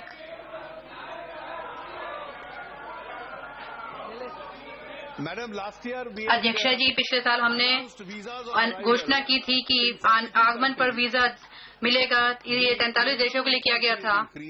मैंने इस सुविधा के अंतर्गत 150 देशों को चरणों में शामिल करना चाहता हूँ। अध्यक्षा जी, ये अच्छी तरह ज्ञात है जो विभिन्न चरणों में है। अध्यक्षा जी, ये अच्छी तरह ज्ञात है कि पर्यावरणीय प्रदूषण अन्य लोगों की अपेक्षा गरीबों के लिए ज्यादा नुकसानदेह होता है। इसलिए हम वचनबद्ध हैं कि हमारी समूची विकास प्रक्रिया जहां तक संभव हो हरी भरी हो। अधिकांश पेट्रोलियम उत्पादों पर हमारा वास्तविक कार्बन टैक्स अंतर्राष्ट्रीय मानकों के अनुरूप है। जहां तक कोयले का संबंध है, हमें प्रदूषण पर कर लगाने और विद्युत मूल्यन के बीच एक बेहतर संतुलन तलाशने की जरूरत है। तथापि इस वर्ष के आरंभ से मैं ये उपाय भी शुरू करना चाहता हूँ। मेरी सरकार faster adoption and manufacturing of electricals वाहन स्कीम की आरंभ कर रही है। मैं 2015-16 के लिए स्कीम के लिए 75 करोड़ के आरंभिक परिव्यय का प्रस्ताव करता हूँ। नवीन और नवीकरणीय ऊर्जा मंत्रालय ने 2022 तक का नवीकरणीय ऊर्जा क्षमता अपना लक्ष्य संशोधित करके 1,75,000 मेगावाट कर दिया है। इसमें सौर द्वारा 1,00,000 मेगावाट, पवन द्वारा 60,000 मेगावाट, बायोमास द्वारा 10,000 मेगावाट, लघुपन बिजली से 5,000 मेगावाट ऊर्जा की क्षमता शामिल है। अध्यक्षा जी, हमने घोटालों, घपलों, भ्रष्टाचार राज को पीछे छोड़ दिया है। सार्वजनिक प्रापरण में कदाचार को एक अधिप्रापण कानून और एक संस्थागत ढांचा जो अनसीट्रल मॉडल के अनुरूप हो लाकर रोक सकते हैं। मुझे विश्वास है कि संसद को शीघ्र ही इस पर विचार करने की आवश्यकता है। क्या हमें प्रापण कानून की जरूरत है और यदि हाँ, तो उसका आकार प्रकार क्या हो? दूसरी तरफ सरकारी संविदाओं में उत्पन्न विवादों को सुलझाने में काफी समय लगता है और उनके समाधान की प्रक्रिया भी काफी खर्चीली होती है। विवादों के समाधान के लिए संस्थागत व्यवस्था को सुसाध्य बनाने के लिए मेरी सरकार ऐसे विवादों के समाधान हेतु संस्थागत व्यवस्थाओं को सुचारू बनाने के लिए सार्वजनिक संविदा विधेयक पूर्व स्थापित करना चाहती है। मेरा ये भी मानना है कि मुझे लगता है कि अवसंरचना के विविध क्षेत्रों में प्रचलित नियामक व्यवस्थाओं में भी आम दृष्टि और दर्शन के अभाव की समस्या से निपटने में की आवश्यकता है। अतः हमारी सरकार विनियामक सुधार विधेयक पूर्व स्थापित करना चाहती है। इससे अवसंरचना के विविध क्षेत्रों में एक सर्वमान्य दृष्टिकोण बहाल किया जा सकेगा। भारत विश्व के सर्वाधिक युवा राष्ट्रों में से है। हमारे देश की कुल आबादी का 54% से अधिक हिस्सा 25 वर्ष से कम आयु के लोगों का है। आवश्यकता इस बात की है कि हमारे युवा 21वीं शताब्दी की नौकरियों के लिए शिक्षित और रोजगार पर रखे जाने योग्य हैं। प्रधानमंत्री जी ने बताया है कि किस प्रकार स्किल इंडिया कार्यक्रम, मेक इन इंडिया कार्यक्रम के बीच गहरा तालमेल बैठाया जा सकता है। आज भी हमारे सक्षम कार्यबल के 5% से भी कम को ऐसा औपचारिक कौशल प्रशिक्षण प्राप्त हो पाता है ताकि वे रोजगार पर रखे जाने योग्य हों और रोजगार में बने रह सकें। हम शीघ्र ही कौशल विकास उद्यमिता मंत्रालय के जरिए एक राष्ट्रीय स्किल मिशन का शुभारंभ करने जा रहे हैं। इस मिशन के अंतर्गत विभिन्न मंत्रालयों द्वारा चलाए जा रहे कौशल संबंधी कार्यक्रमों को समेकित किया जाएगा और हमारी सभी 31 क्षेत्रीय कौशल परिषदों में प्रक्रियाओं और परिणामों के मानकीकरण का अवसर प्रदान किया जाएगा। हम एक डिजिटल वाउचर कार्यक्रम भी तैयार कर रहे हैं। इससे प्रत्येक योग्यता प्राप्त छात्र किसी प्रमाणित प्रशिक्षण प्रदाता से प्राप्त कर सकेगा। क्योंकि भारत की कुल आबादी का लगभग 70% हिस्सा अभी भी गांव में निवास करता है, तथा ग्रामीण युवाओं की नियोजनता में वृद्धि करना भारत की आबादी में युवाओं की अधिक भागीदारी से लाभ उठाने की कुंजी है। इसे ध्यान रखते हुए हमने दीन दयाल उपाध्याय ग्रामीण कौशल योजना शुरू की है। इसके जरिए 1,05,00,000 करोड़ की राशि नियत की गई है। इस वर्ष श्री दीन दयाल उपाध्याय का 100वां जन्मदिन मनाए जा रहे हैं। सरकार इस महान राष्ट्रवादी के जन्म दिवस को ठीक से मनाना चाहती है। शीघ्र ही 100वें जन्म दिवस आयोजन समिति गठन की घोषणा कर दी जाएगी और समारोह हेतु पर्याप्त संसाधन उपलब्ध कराए जाएंगे। with a view to enable सभी गरीब और मध्यम वर्ग के छात्र अपनी पसंद की उच्च शिक्षा बिना किसी धन अभाव का सामना किए प्राप्त कर सकें। इसे ध्यान रखते हुए मैं प्रधानमंत्री विद्या लक्ष्मी कार्यक्रम के माध्यम से सभी छात्रवृत्तियां और साथ ही शिक्षा ऋण स्कीमों के आद्योपांत प्रशासन और निगरानी के लिए पूरी तरह से सूचना प्रौद्योगिकी युक्त छात्र वित्तीय सहायता प्राधिकरण स्थापित करने का प्रस्ताव करता है। हम सुनिश्चित करेंगे कि हमें याद करना होगा माननीय सदस्यों कि जुलाई के बजट भाषण में मैंने प्रत्येक राज्य में एक प्रमुख केंद्रीय संस्थान उपलब्ध कराने की मंशा जाहिर की थी। मैं प्रस्ताव कर साल के दौरान बजट के बाद भी हम लोग कंसिडर कर लेंगे। इन दिस फिस्कल ईयर मैं इस वित्तीय वर्ष में 2015-16 में जम्मू कश्मीर, पंजाब, तमिलनाडु, हिमाचल प्रदेश और असम में अखिल भारतीय आयुर्विज्ञान संस्थानों की स्थापना की जाए।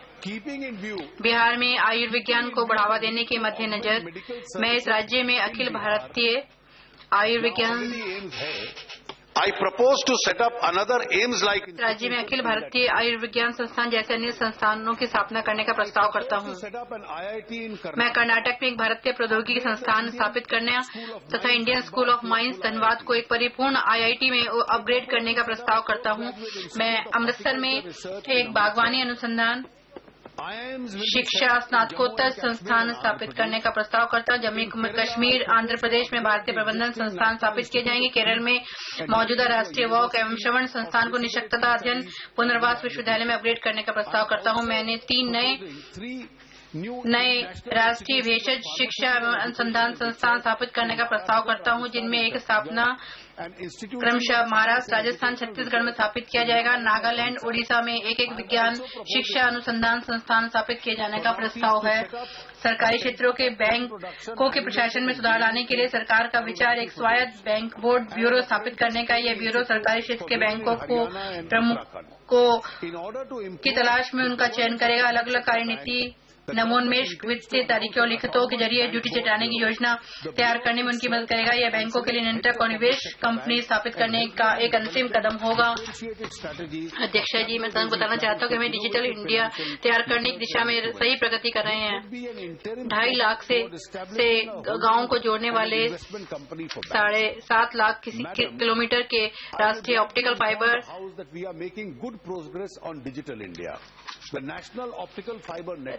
राष्ट्रीय डिजिटल ये 2.5 लाख गाँव को जोड़ेगा और 7.5 लाख किलोमीटर के राष्ट्रीय ऑप्टिकल फाइबर नेटवर्क कार्यक्रम को उससे अधिक गति प्रदान की जा रही है, जिसके लिए इच्छुक राज्यों को इस कार्यक्रम का क्रियान्वयन करने की अनुमति प्रदान की गई है, जिस पर आने वाले व्यय की दूरसंचार विभाग द्वारा निर्धारित किए गए अनुसार प्रतिपूर्ति की जाएगी। आंध्र प्रदेश पहला राज्य है जिसके कार्यान्वयन के इस तरीके के लिए हमने अपना विकल्प दिया है। जैसा सदस्य जानते हैं, वित्त आयोग ने अपनी सिफारिशें करते समय विशेष श्रेणी अन्य राज्यों के बीच में भेद को खत्म किया है। इसके अलावा बिहार और पश्चिम बंगाल वित्त आयोग की सिफारिशों से सर्वाधिक लाभान्वित होने जा रहे हैं। पूर्वोत्तर राज्यों को भी तीव्र विकास करने के अवसर उपलब्ध कराए जाएंगे। इसीलिए यही तो प्रधानमंत्री जी ने कल भी इस बात को दोहराया है कि इसके लिए हम पूर्वोत्तर पर अधिक ध्यान दे रहे हैं। इसलिए मैं बिहार और पश्चिम बंगाल को उसी प्रकार की विशेष सहायता देने का प्रस्ताव करता हूं जैसे आंध्र प्रदेश सरकार की स्थिति में भारत सरकार द्वारा उपलब्ध कराई गई है। जहां तक आंध्र प्रदेश और तेलंगाना का संबंध है, सरकार इसके पुनर्गठन के समय इन राज्यों के साथ की गई सभी कानूनी वचनबद्धताओं को पूरा करने के प्रति कृत संकल्प है। राज्यों के लिए किए जाने वाले अंतरण में भारी वृद्धि ने केंद्र के लिए समान अनुपात में राजकोषीय गुंजाइश में कमी की है। फिर भी हम गरीबी और नव मध्यम वर्ग के कल्याण के लिए प्रतिबद्ध हैं।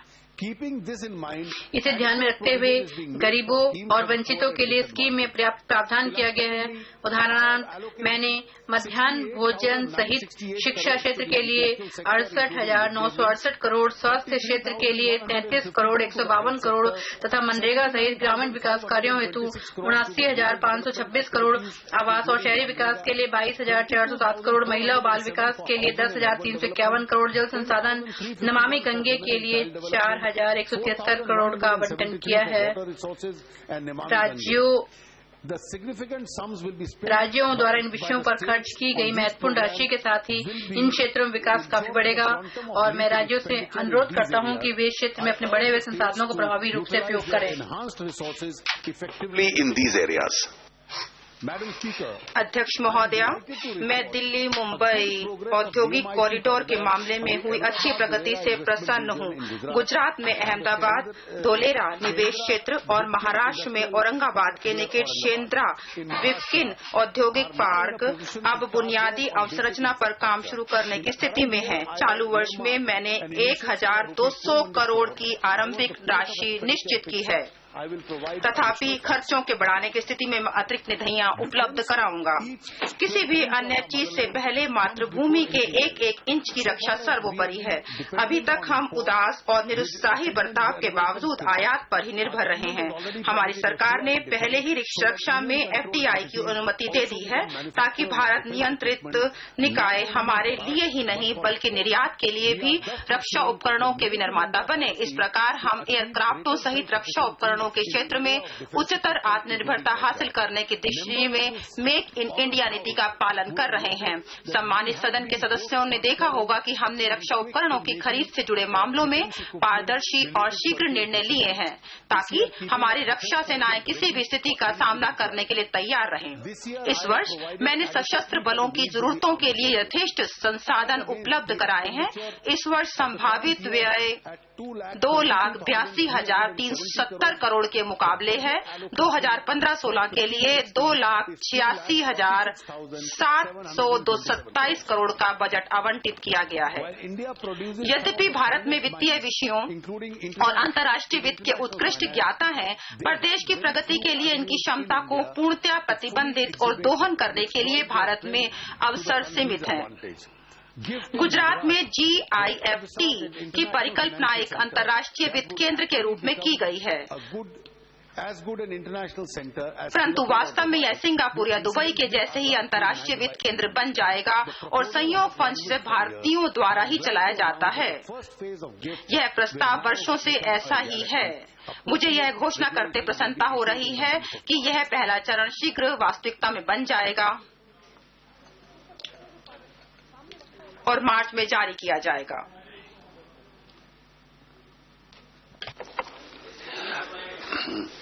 For the resolution of commercial disputes, the government सरकार का वाणिज्यिक विवादों के त्वरित समाधान के लिए विधि आयोग की 253वीं रिपोर्ट में की गई सिफारिशों के आधार पर भारत में विभिन्न न्यायालयों में अनन्य वाणिज्यिक प्रभाग गठित करने का प्रस्ताव है। सरकार इस संबंध में हितधारकों से परामर्श करने के पश्चात एक विधेयक पुरस्थापित करने का प्रस्ताव करती है। अध्यक्ष महोदया, सरकार पूर्व में जारी किए गए अध्यादेशों को संसद के अधिनियमों में बदलने के लिए अपेक्षित विधेयकों को संसद में प्रस्तुत करेगी। महोदया, मैं बजट अनुमान पर आता हूं। 2015-16 पर वित्त वर्ष के आयोजना भिन्न व्यय के अनुमान इसके लिए 13,12,200 करोड़ रुपए अनुमानित है। आयोजना व्यय 4,63,270 करोड़ रुपए अनुमानित है, जो 14-15 के RE के बहुत करीब है। तदनुसार कुल व्यय 17,77,477 करोड़ रुपए अनुमानित है। रक्षा, आंतरिक सुरक्षा और व्यय तथा अन्य आवश्यक व्यय के लिए जरूरतों हेतु समुचित रूप से व्यवस्था की गई है। सकल पर प्राप्तियां रुपए 14,79,490 करोड़ रुपए अनुमानित है। राज्यों के अंतरण हेतु यह 5,23,958 करोड़ रुपए अनुमानित है। केंद्र सरकार का हिस्सा 9,19,842 करोड़ रुपए होगा। अगले वित्त वर्ष के लिए कर भिन्न राजस्व 2,21,733 करोड़ रुपए अनुमानित है। उपरोक्त अनुमानों के चलते राजकोषीय घाटा सकल घरेलू उत्पाद का 3.9% और सकल घरेलू उत्पाद का 2.8% होगा। माननीय अध्यक्ष महोदय, अब मैं अपने कर प्रस्ताव प्रस्तुत करता हूं। कराधान सामाजिक और आर्थिक ताने बाने की एक लिखत है। कर संग्रहण लोगों को अपने जीवन स्तर में सुधार लाने और गरीबी, बेरोजगारी तथा मंद गति से विकास संबंधी समस्याओं का निराकरण करने के लिए शिक्षा, स्वास्थ्य, देखरेख, आवास तथा अन्य बुनियादी सुविधाएं प्रदान करने में सरकार की मदद करते हैं। इन उद्देश्यों को प्राप्त करने के लिए विगत 9 महीनों में हमारा यह प्रयास रहा है कि एक स्थायी कराधान नीति और अप्रतिकूल कर भिन्न प्रशासन को संपोषित किया जाए। हमारे कर प्रशासन का एक अत्यधिक महत्वपूर्ण आयाम काले धन की बुराई के विरुद्ध संघर्ष है। इस दिशा में अनेक उपाय किए जा चुके हैं। मैं इस दिशा में और भी महत्वपूर्ण कदम उठाने का प्रस्ताव करता हूं।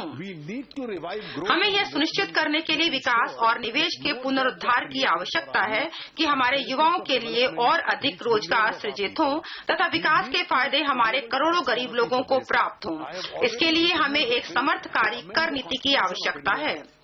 मैं इस गरिमामयी सदन के पिछले सत्र में वस्तु और सेवा कर जीएसटी के लिए भारत के संविधान में संशोधन करने हेतु एक विधेयक पुरस्कृत कर चुका हूं। जीएसटी हमारे आर्थिक कार्यों के मार्ग में युगांतरकारी भूमिका निभाने की आशा है। इसके परिणाम एक सामान्य भारतीय बाजार के विकास और वस्तुओं और सेवाओं की लागत पर पड़ने वाले प्रभावों को कम करने से हमारी अर्थव्यवस्था में सुधार होगा और इसे अगले वर्ष तक लागू किया जाएगा। हमें अप्रत्यक्ष कराधान में इस युगांतकारी विधान को प्रत्यक्ष कराधान में परिवर्तनकारी उपायों के सदृश्य बनाने की आवश्यकता है। भारत में कॉरपोरेट कर की 30% की मूल दर अन्य दूसरी प्रमुख अर्थव्यवस्थाओं में विद्यमान दरों की तुलना में अपेक्षाकृत उच्च है, जो हमारे घरेलू उद्योग को अप्रतिस्पर्धी बनाता है। इसके अलावा कॉर्पोरेट करों का प्रभावी संग्रहण लगभग 23% है। हम भी दोनों स्तरों पर हाथ धो बैठते हैं, अर्थात हमारी गणना उच्च कॉर्पोरेट करों वाली प्रणाली के रूप में तो की जाती है, लेकिन अत्यधिक छूटों की वजह से हमें यह कर प्राप्त नहीं हो पाता। छूटों की प्रणाली से दबाव वाले समूह मुकदमेबाजी को बढ़ावा मिला है तथा राजस्व की हानि हुई है। इससे परिहार्य विवेक की भी गुंजाइश पैदा होती है। अतः मैं अगले 4 वर्षों में कॉर्पोरेट कर की दर को 30% से घटाकर 25% करने का प्रस्ताव करता हूं। इससे निवेश के उच्चतर विकास और अधिक रोजगार का पथ प्रशस्त होगा। कर की दरों में कमी लाने की प्रक्रिया के साथ साथ कॉर्पोरेट करदाताओं के लिए विभिन्न प्रकार की कर छूटों और प्रोत्साहनों को युक्ति संगत बनाया जाना तथा समाप्त करना ही आवश्यक है, जो संयोगवश रूप से बड़ी संख्या में कर विवादों का कारण बनते हैं। मैं चाहता हूं कि कॉर्पोरेट कर की दर को चरणबद्ध रूप से कम किया जाए तथा छूटों को सही तरीके से कम किया जाए, लेकिन मेरा मानना है कि इस आशय का अग्रिम नोटिस देना उपयुक्त रहेगा कि ये बदलाव अगले वर्ष से आरंभ हो जाएंगे। हमारी सुविचारित नीति कर नीति से औचक आश्चर्यों और अस्थिरता से बचना है, तथापि व्यक्तिगत करदाताओं को छूटें मिलती रहेंगी क्योंकि वे बचतों को सुगम बनाते हैं, जो निवेश और आर्थिक विकास में तब्दील हो जाती हैं।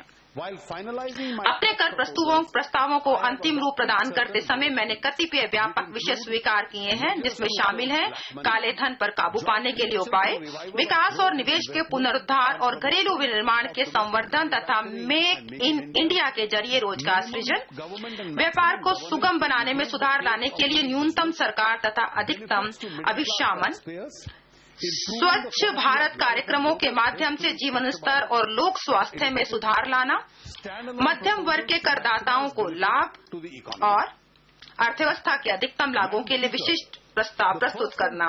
अध्यक्ष महोदय, मेरे कर प्रस्तावों का प्रथम और प्रमुख आधार काले धन की समस्या से कारगर ढंग से निपटना है, क्योंकि यह समस्या हमारी अर्थव्यवस्था और समाज के प्राणाधार को आघात पहुंचाती है।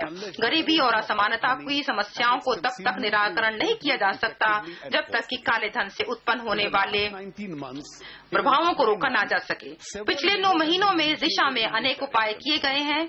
अक्टूबर 2014 2014 में तब एक बड़ी उपलब्धि प्राप्त हुई जब राजस्व विभाग से एक प्रतिनिधि मंडल ने स्विट्जरलैंड का दौरा किया तथा स्विस अधिकारी आयकर विभाग द्वारा जिन मामलों की स्वतंत्र रूप से जांच की जा रही थी उसके संबंध में सूचना प्राप्त करने और बैंक खातों की वास्तविकता की पुष्टि करने और गैर बैंकिंग सूचना प्रदान करने तथा ऐसी सूचना समयबद्ध रूप से प्रदान करने और दोनों देशों के बीच सूचना के स्वतः आदान प्रदान के लिए शीघ्र अतिशीघ्र भारत के साथ बातचीत शुरू करने पर सहमत होना। अप्रकटीकृत विदेशी आस्तियों के मामले में जांच को सर्वोच्च प्राथमिकता दी गई है जिससे पर्याप्त मात्रा में असूचित आय का पता चलता है। देश में विभिन्न स्रोतों से सूचना संग्रहण की प्रक्रिया को सुदृढ़ बनाने के लिए एक नई व्यवस्था लागू की जा रही है जिसमें रिपोर्ट करने वाले निकायों द्वारा विवरणों को इलेक्ट्रॉनिक माध्यम से दर्ज कराना शामिल है। इससे आंकड़ों का निर्बाध समेकन और अधिक प्रभावित प्रवर्तन सुनिश्चित होगा। जो धन कानूनी रूप से देश की संपत्ति है उसका पता लगाना और देश में वापस लाना देश के प्रति हमारी सुनिश्चित प्रतिबद्धता है। मौजूदा कानून के अंतर्गत निर्धारित सीमाओं का पालन करते हुए हमने विदेश में जमा काले धन से विशेष रूप से निपटने के लिए एक व्यापक नया कानून निर्मित करने पर एक सुविचारित निर्णय लिया है। इस लक्ष्य की प्राप्ति के लिए मैं संसद के वर्तमान सत्र में एक विधेयक पुरस्कृत करना चाहता हूं।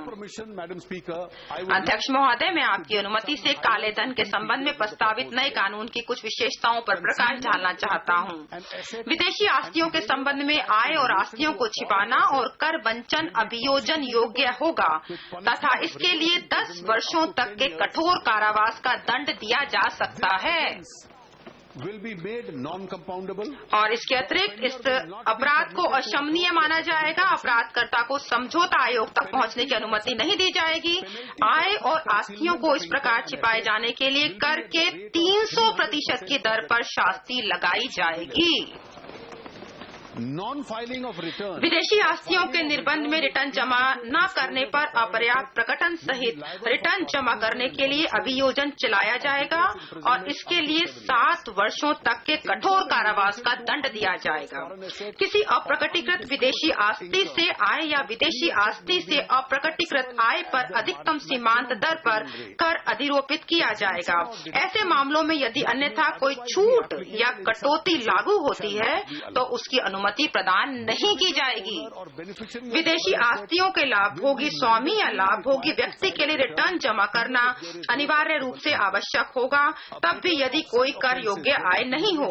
उपयुक्त अपराधों के दुष्प्रेरक पर चाहे वह व्यक्ति, निकाय, बैंक या वित्तीय संस्था हो, अभियोजन चलाया जा सकता है और दंडित किया जा सकता है। विदेशी खातों को खोलने की तारीख के संबंध में निर्धारित द्वारा आय विवरण में अनिवार्यता उल्लेख करना अपेक्षित होगा। किसी विदेशी आस्ति के संबंध में आय छिपाने या कर वंचन के अपराध को धन शोधन निवारण अधिनियम 2002 PMLA के अंतर्गत एक स्थापित अपराध बनाया जाएगा। यह उपबंध प्रवर्तन एजेंसियों को विदेश में धारित बेहिसाबी आस्तियों को कुर्क या जब्त करने तथा काले धन के शोधन में लिप्त पाए गए व्यक्तियों के विरुद्ध अभियोजन चलाने की शक्ति प्रदान करेगा। PMLA के अंतर्गत अपराध के आगम की परिभाषा में संशोधन किया जा रहा है, जहां पर भारत में समतुल्य आस्ति की कुर्की और जब्ती की जा सकती है।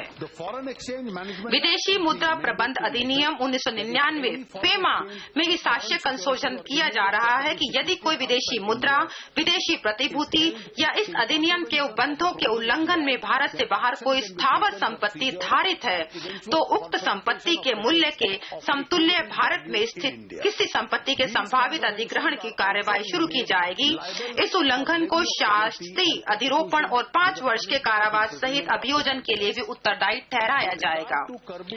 घरेलू कालाधन समाप्ति के लिए एक नया और अधिक व्यापक बेनामी समव्यवहार प्रतिषेध विधेयक शीघ्र ही संसद के चालू सत्र में पुरस्कृत किया जाएगा।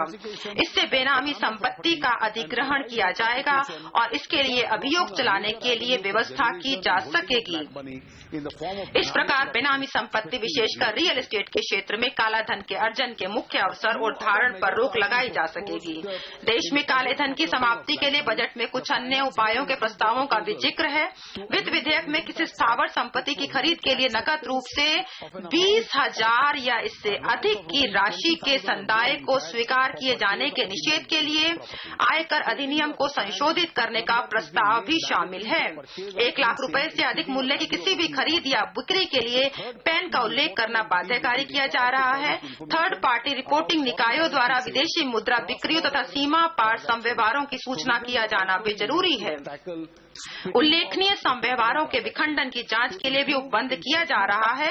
प्रवर्तन सुधारने की दृष्टि से CBDT और CBEC प्रौद्योगिकी का विकास करेगी और दूसरे के सूचनाओं का आदान प्रदान करेंगे।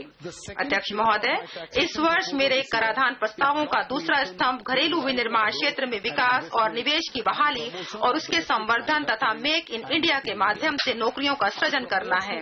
इस दिशा में विदेशी तथा विदेशी दोनों तरह की पूंजी आकर्षित करने के लिए मैं अनेक उपायों का प्रस्ताव करता हूं। श्रेणी क और श्रेणी 2 दोनों ही वैकल्पिक निवेश निधियों को टैक्स पास थ्रू की अनुमति देने का प्रस्ताव है ताकि इन निधियों में निवेशकों पर कर वसूला जाए। इससे इन निधियों को उच्चतर संसाधन जुटाने में इस्तेमाल किया जा सकेगा और लघु तथा मझोले उद्यमों, अवसंरचना तथा सामाजिक परियोजनाओं में अधिक निवेश किया जाएगा और नए उद्यमों तथा आरंभिक उपक्रमों से अधिक निजी इक्विटी मुहैया कराई जाएगी। पिछले बजट में उन्हें आंशिक पास थ्रू देते हुए रियल एस्टेट निवेश ट्रस्टों REIT और अवसंरचना निवेश ट्रस्टों को प्रोत्साहन करने की दृष्टि से उपाय किया गया था। विनिर्माण गतिविधियों की बहाली करने के लिए सामूहिक निवेश महत्वपूर्ण है।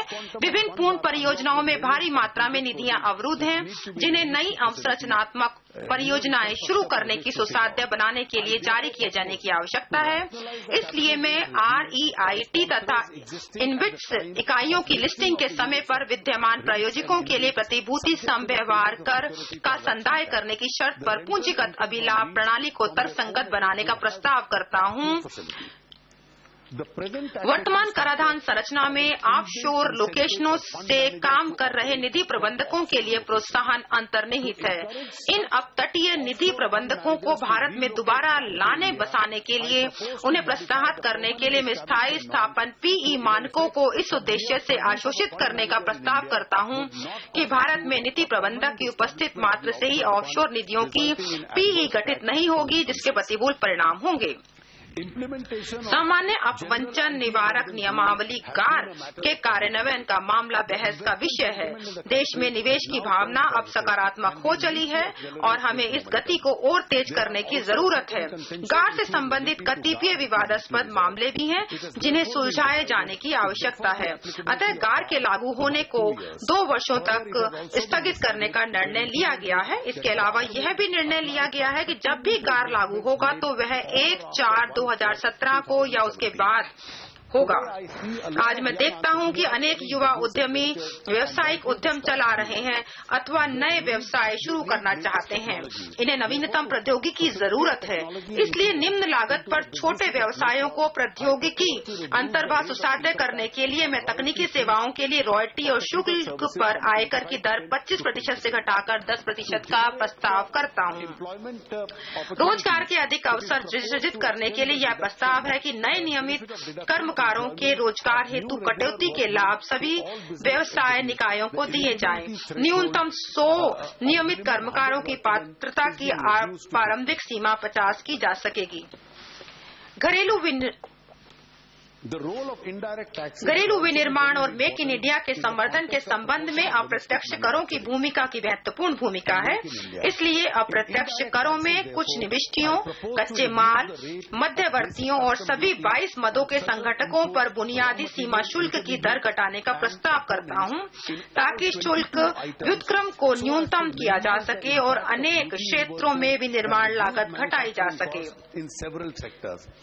SAD लगाने के कारण कुछ अन्य परिवर्तन सेनाविट क्रेडिट संग्रहण की समस्या का समाधान कर सकेंगे।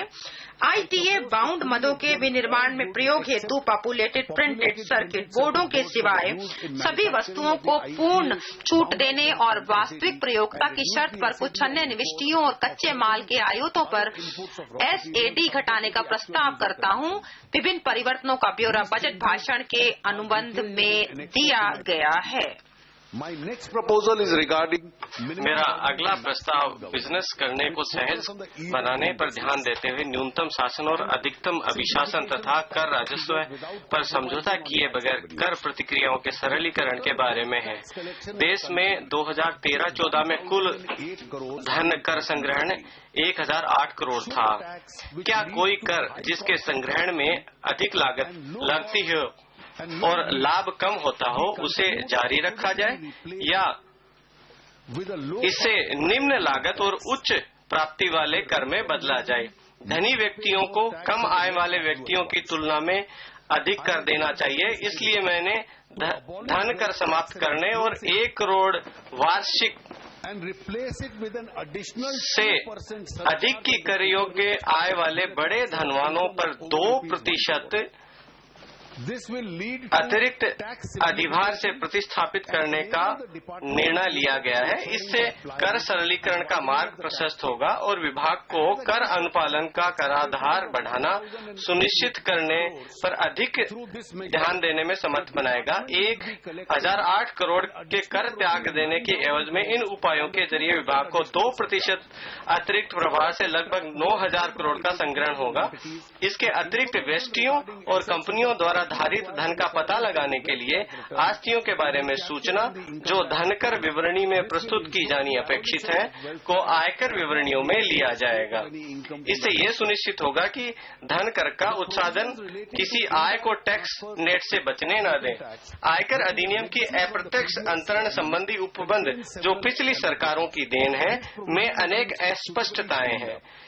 इस उपबंध को समुचित रूप से संशोधित किया जा रहा है।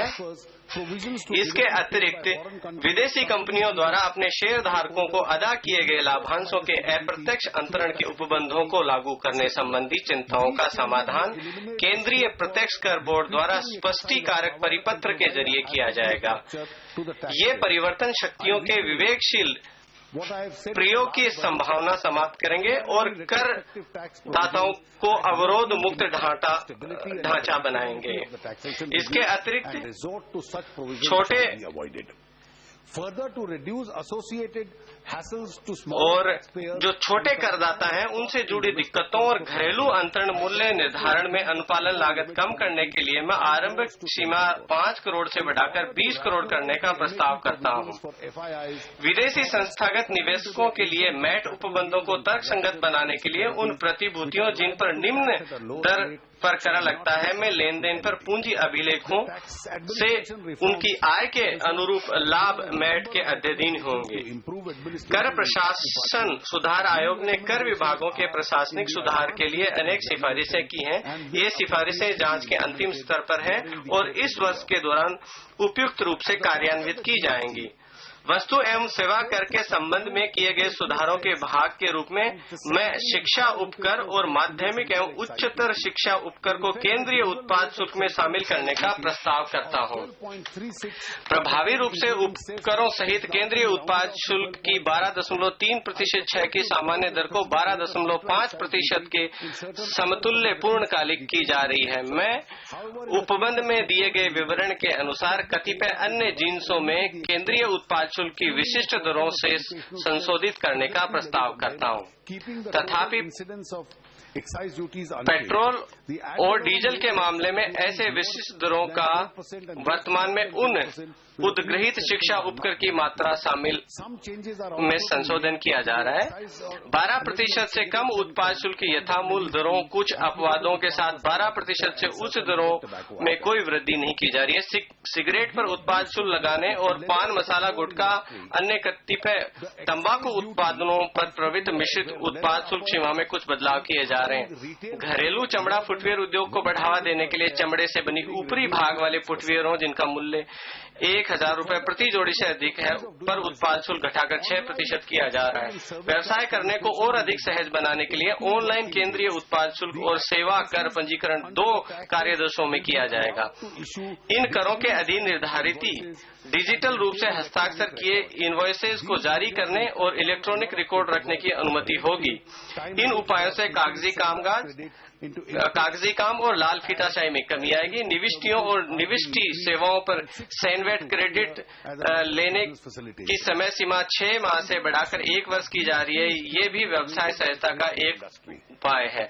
कारोबार और उद्योग में वस्तु एवं सेवा कर लागू करने से काफी उत्सुकता है। केंद्र और राज्य दोनों द्वारा सेवाओं पर कर उद्ग्रहण के सुचारू अंतरण को सहज बनाने के लिए सेवा कर और शिक्षा उपकर की 12.3% की वर्तमान कर में वृद्धि करके 14% की समेकित दर करने का प्रस्ताव है। अध्यक्ष महोदया, घरों में साफ सफाई और स्वच्छ पर्यावरण बहुत महत्वपूर्ण सामाजिक कार्य है। इसलिए इस वर्ष मेरे कराधान प्रस्तावों का चौथा आधार स्वच्छ भारत अभियान के प्रस्ताव के संबंध में मैंने प्रत्यक्ष कर प्रस्ताव में कॉरपोरेट सामाजिक उत्तरदायित्व वाले अंशदानों को छोड़कर स्वच्छ भारत कोष के लिए अंशदानों के लिए 100% कटौती का प्रस्ताव किया है। इसी प्रकार कर उपाय स्वच्छ गंगा निधि के लिए भी प्रस्तावित है। अप्रत्यक्ष करों में स्वच्छ पर्यावरण कार्यक्रम में वित्त पोषण के लिए कोयला आदि प्रति मीट्रिक टन स्वच्छ ऊर्जा उपकर 100 करोड़ से बढ़ाकर 200 करोड़ करने का प्रस्ताव करता हूं। औद्योगिक प्रयोग के लिए छोड़कर एथिलीन और पॉलीमरों के बोरों और बस्तों पर उत्पाद शुल्क 12% से बढ़ाकर 15% किया जा रहा है। यदि आवश्यकता होती है तो सभी अथवा कतिपय सेवाओं पर 2% या इससे कम दर पर स्वच्छ भारत उपकर लगाने के लिए समर्थकारी प्रावधान करने का भी प्रस्ताव करता हूं। यह उपकर अधिसूचित होने की तारीख से प्रभावित होगा। इस उपकर को सृजित संसाधनों का उपयोग स्वच्छ भारत के वित्त पोषण और संवर्धन कार्यक्रमों के लिए किया जाएगा। सामान्य जल मल व्ययन उपचार संयंत्रों की सेवाओं को सेवा कर से छूट देने का भी प्रस्ताव है। विद्युत से परिचालित वाहनों और हाइब्रिड वाहनों के निर्माण के लिए विनिर्दिष्ट कलपुर्जों पर वर्तमान में उपलब्ध सीमा शुल्क और उत्पाद शुल्क से छूट 1 वर्ष बढ़ाकर 31/3/2016 तक की जा रही है। अध्यक्ष महोदया, मेरे कराधान प्रस्तावों का 5वां स्तंभ है मध्य वर्गीय कर दाताओं को लाभ प्रदान करेगा। इस संबंध में निम्नलिखित प्रस्ताव है। स्वास्थ्य बीमा प्रीमियम के संबंध में कटौती सीमा बढ़ाकर 15,000 से 25,000 करना। अध्यक्ष महोदय, ये लोगों को स्वास्थ्य बीमा लेने के लिए प्रोत्साहित करने के लिए है। इससे कर में छूट भी मिलेगी। वरिष्ठ नागरिकों के लिए ये सीमा जो मौजूद 20,000 से बढ़ाकर है उसको 30,000 किया जा रहा है। 80 वर्ष और इससे अधिक आयु वाले बहुत वरिष्ठ नागरिकों के लिए जो स्वास्थ्य बीमा के अंतर्गत नहीं आते, उनके उपचार पर किए गए व्यय के लिए ₹30,000 की कटौती की अनुमति होगी। वरिष्ठ नागरिक को 30,000 रुपए का सालाना डिडक्शन मेडिकल ट्रीटमेंट का मिलेगा। बहुत वरिष्ठ नागरिकों के मामले में गंभीर प्रकृति की विनिर्दिष्ट बीमारी के कारण होने वाले व्यय के लिए 60,000 रुपए की कटौती सीमा को बढ़ाकर 80,000 रुपए करने का प्रस्ताव है। आयकर अधिनियम की धारा 80 घ और 80 प के अंतर्गत विकलांग व्यक्तियों के लिए 25,000 रुपए की अतिरिक्त कटौती की अनुमति होगी। पेंशन निधि और नई पेंशन योजना में अंशदान के कारण कटौती की सीमा 1 लाख से बढ़ाकर 1.5 लाख करने का प्रस्ताव है।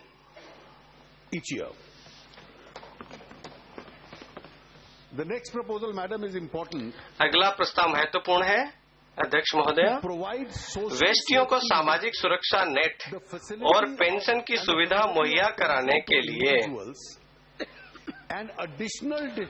और अतिरिक्त 50,000 की कटौती का प्रस्ताव है 80 घ के अंतर्गत, जो नई पेंशन योजना के अंशदान के लिए है। इससे भारत पेंशन रहित समाज के बजाय पेंशन भोगी समाज बन सकेगा। तो अपने जीवन के अर्निंग काल में जो भी पेंशन फंड को 50,000 रुपए तक देगा सालाना, उसको टैक्स की उस वर्ष की छूट मिलेगी, ताकि ये आगे जाके वरिष्ठ आयु में उसकी पेंशन बन सके। Investments in the Sukanya Samriddhi scheme में निवेश, जिसका अभी माननीय प्रधानमंत्री जी ने शुरुआत की है, वो पहले ही धारा 80 घ के तहत कटौती के लिए पात्र है। इंक्लूडिंग इंटरेस्ट पेमेंट ऑन जमा राशि पर भुगतान सहित लाभार्थियों के लिए सभी भुगतानों को पूरी तरह छूट दी जाएगी। ट्रांसपोर्ट अलाउंस, परिवहन भत्ता छूट जो करदाताओं को दी जाती है, जो अभी 800 रुपए है, उसको बढ़ाकर ₹1,600 रुपए प्रति माह किया जा रहा है। वरिष्ठ नागरिकों के फायदे के लिए service tax exemption will be provided on the वरिष्ठ बीमा योजना पर सेवा कर में छूट दी जाएगी। अध्यक्ष महोदया, मैं अपर्याप्त राजकोषीय गुंजाइश के बावजूद वेस्टी करदाताओं को रियायत दे रहा हूं। पिछले बजट और इस बजट के मध्यम वर्गीय करदाताओं को दी गई रियायतों को ध्यान में रखते हुए आज व्यक्तिगत करदाता को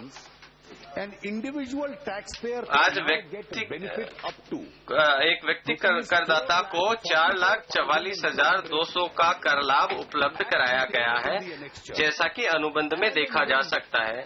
जैसे ही मेरी वित्तीय क्षमता सुधरेगी, वेस्टी करदाताओं को और भी बहुत कुछ दिया जाएगा। अध्यक्ष महोदया, कराधान से संबंधित अनेक विशिष्ट प्रावधान हैं और प्रस्ताव हैं। इनमें सड़क और अन्य अवसंरचना में निवेश का वित्त पोषण करने के लिए 4 रुपए प्रति लीटर की सीमा तक लगाने, विद्यमान उत्पाद शुल्क को सड़क उपकर में परिवर्तन करने का प्रस्ताव है। विषय उठे यहाँ पर कि दुनिया में तेल की कीमत में कमी हुई है, जो उपभोक्ता को भी दिया है, उसमें से कुछ लाभ हाईवे कंस्ट्रक्शंस के लिए और रेलवेज के लिए भी उसका प्रयोग होगा।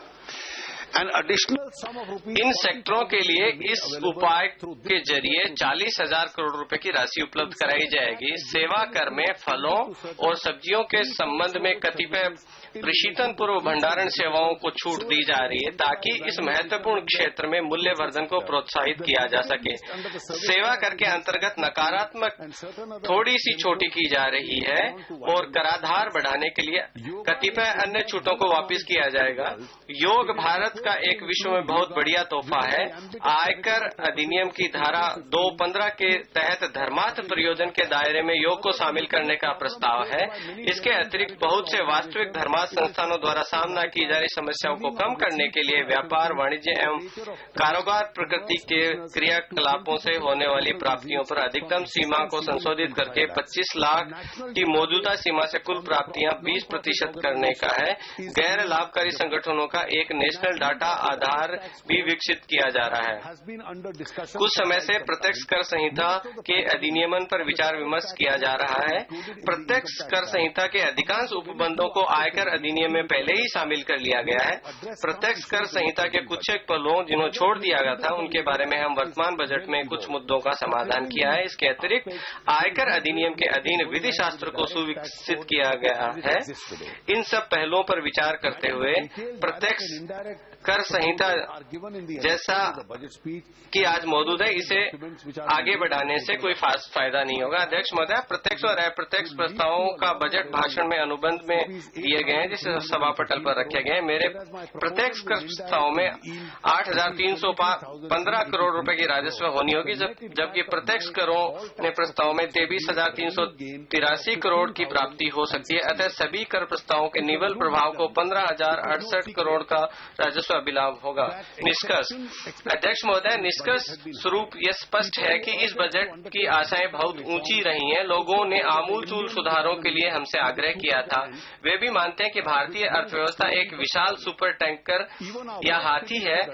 अध्यक्ष महोदय, हाथी धीरे चलता है पर चलता जरूर है। यहाँ तक कि हमारे घूर विरोधी भी इस बात को मानेंगे कि हम तेजी से आगे बढ़ेंगे। लेकिन मैं समझता हूँ कि मैंने इस भाषण में तात्कालिक तौर पर किए जाने वाले उपायों का ही जिक्र स्पष्ट रूप से किया है, बल्कि भविष्य की एक रूपरेखा भी प्रस्तुत की है। मेरा ये मानना है कि मेरी सरकार पूर्णतः एक ईमानदार सरकार है। हमने हमेशा वही किया है जो हम कहते हैं और करते हैं। अध्यक्ष महोदय, जिसके लिए हमने वोट पाए हैं, जिसके लिए हम सत्ता में आए हैं, हम इस बदलाव, विकास, नौकरियों और मौलिकता, गरीबी एवं वंचित तबकों के कारगर उत्थान के लिए प्रतिबद्ध है। दरिद्र नारायण के प्रति हमारी वचनबद्धता अक्षुण्ण है, जो जाति, धर्म, पंथ को ध्यान में रखे बिना समता और सबके लिए न्याय की हमारी संवैधानिक वचनबद्धता है। ये हमारे सन्तु निरामया सर्वे भद्राणि पश्यन्तु मां कश्चित् दुख भाग भवेत्। विद दीज वर्ड्स मैडम, इन्हीं शब्दों के साथ मैं इस बजट को सभा को समर्पित करता हूं। श्री अरुण जेटली जी।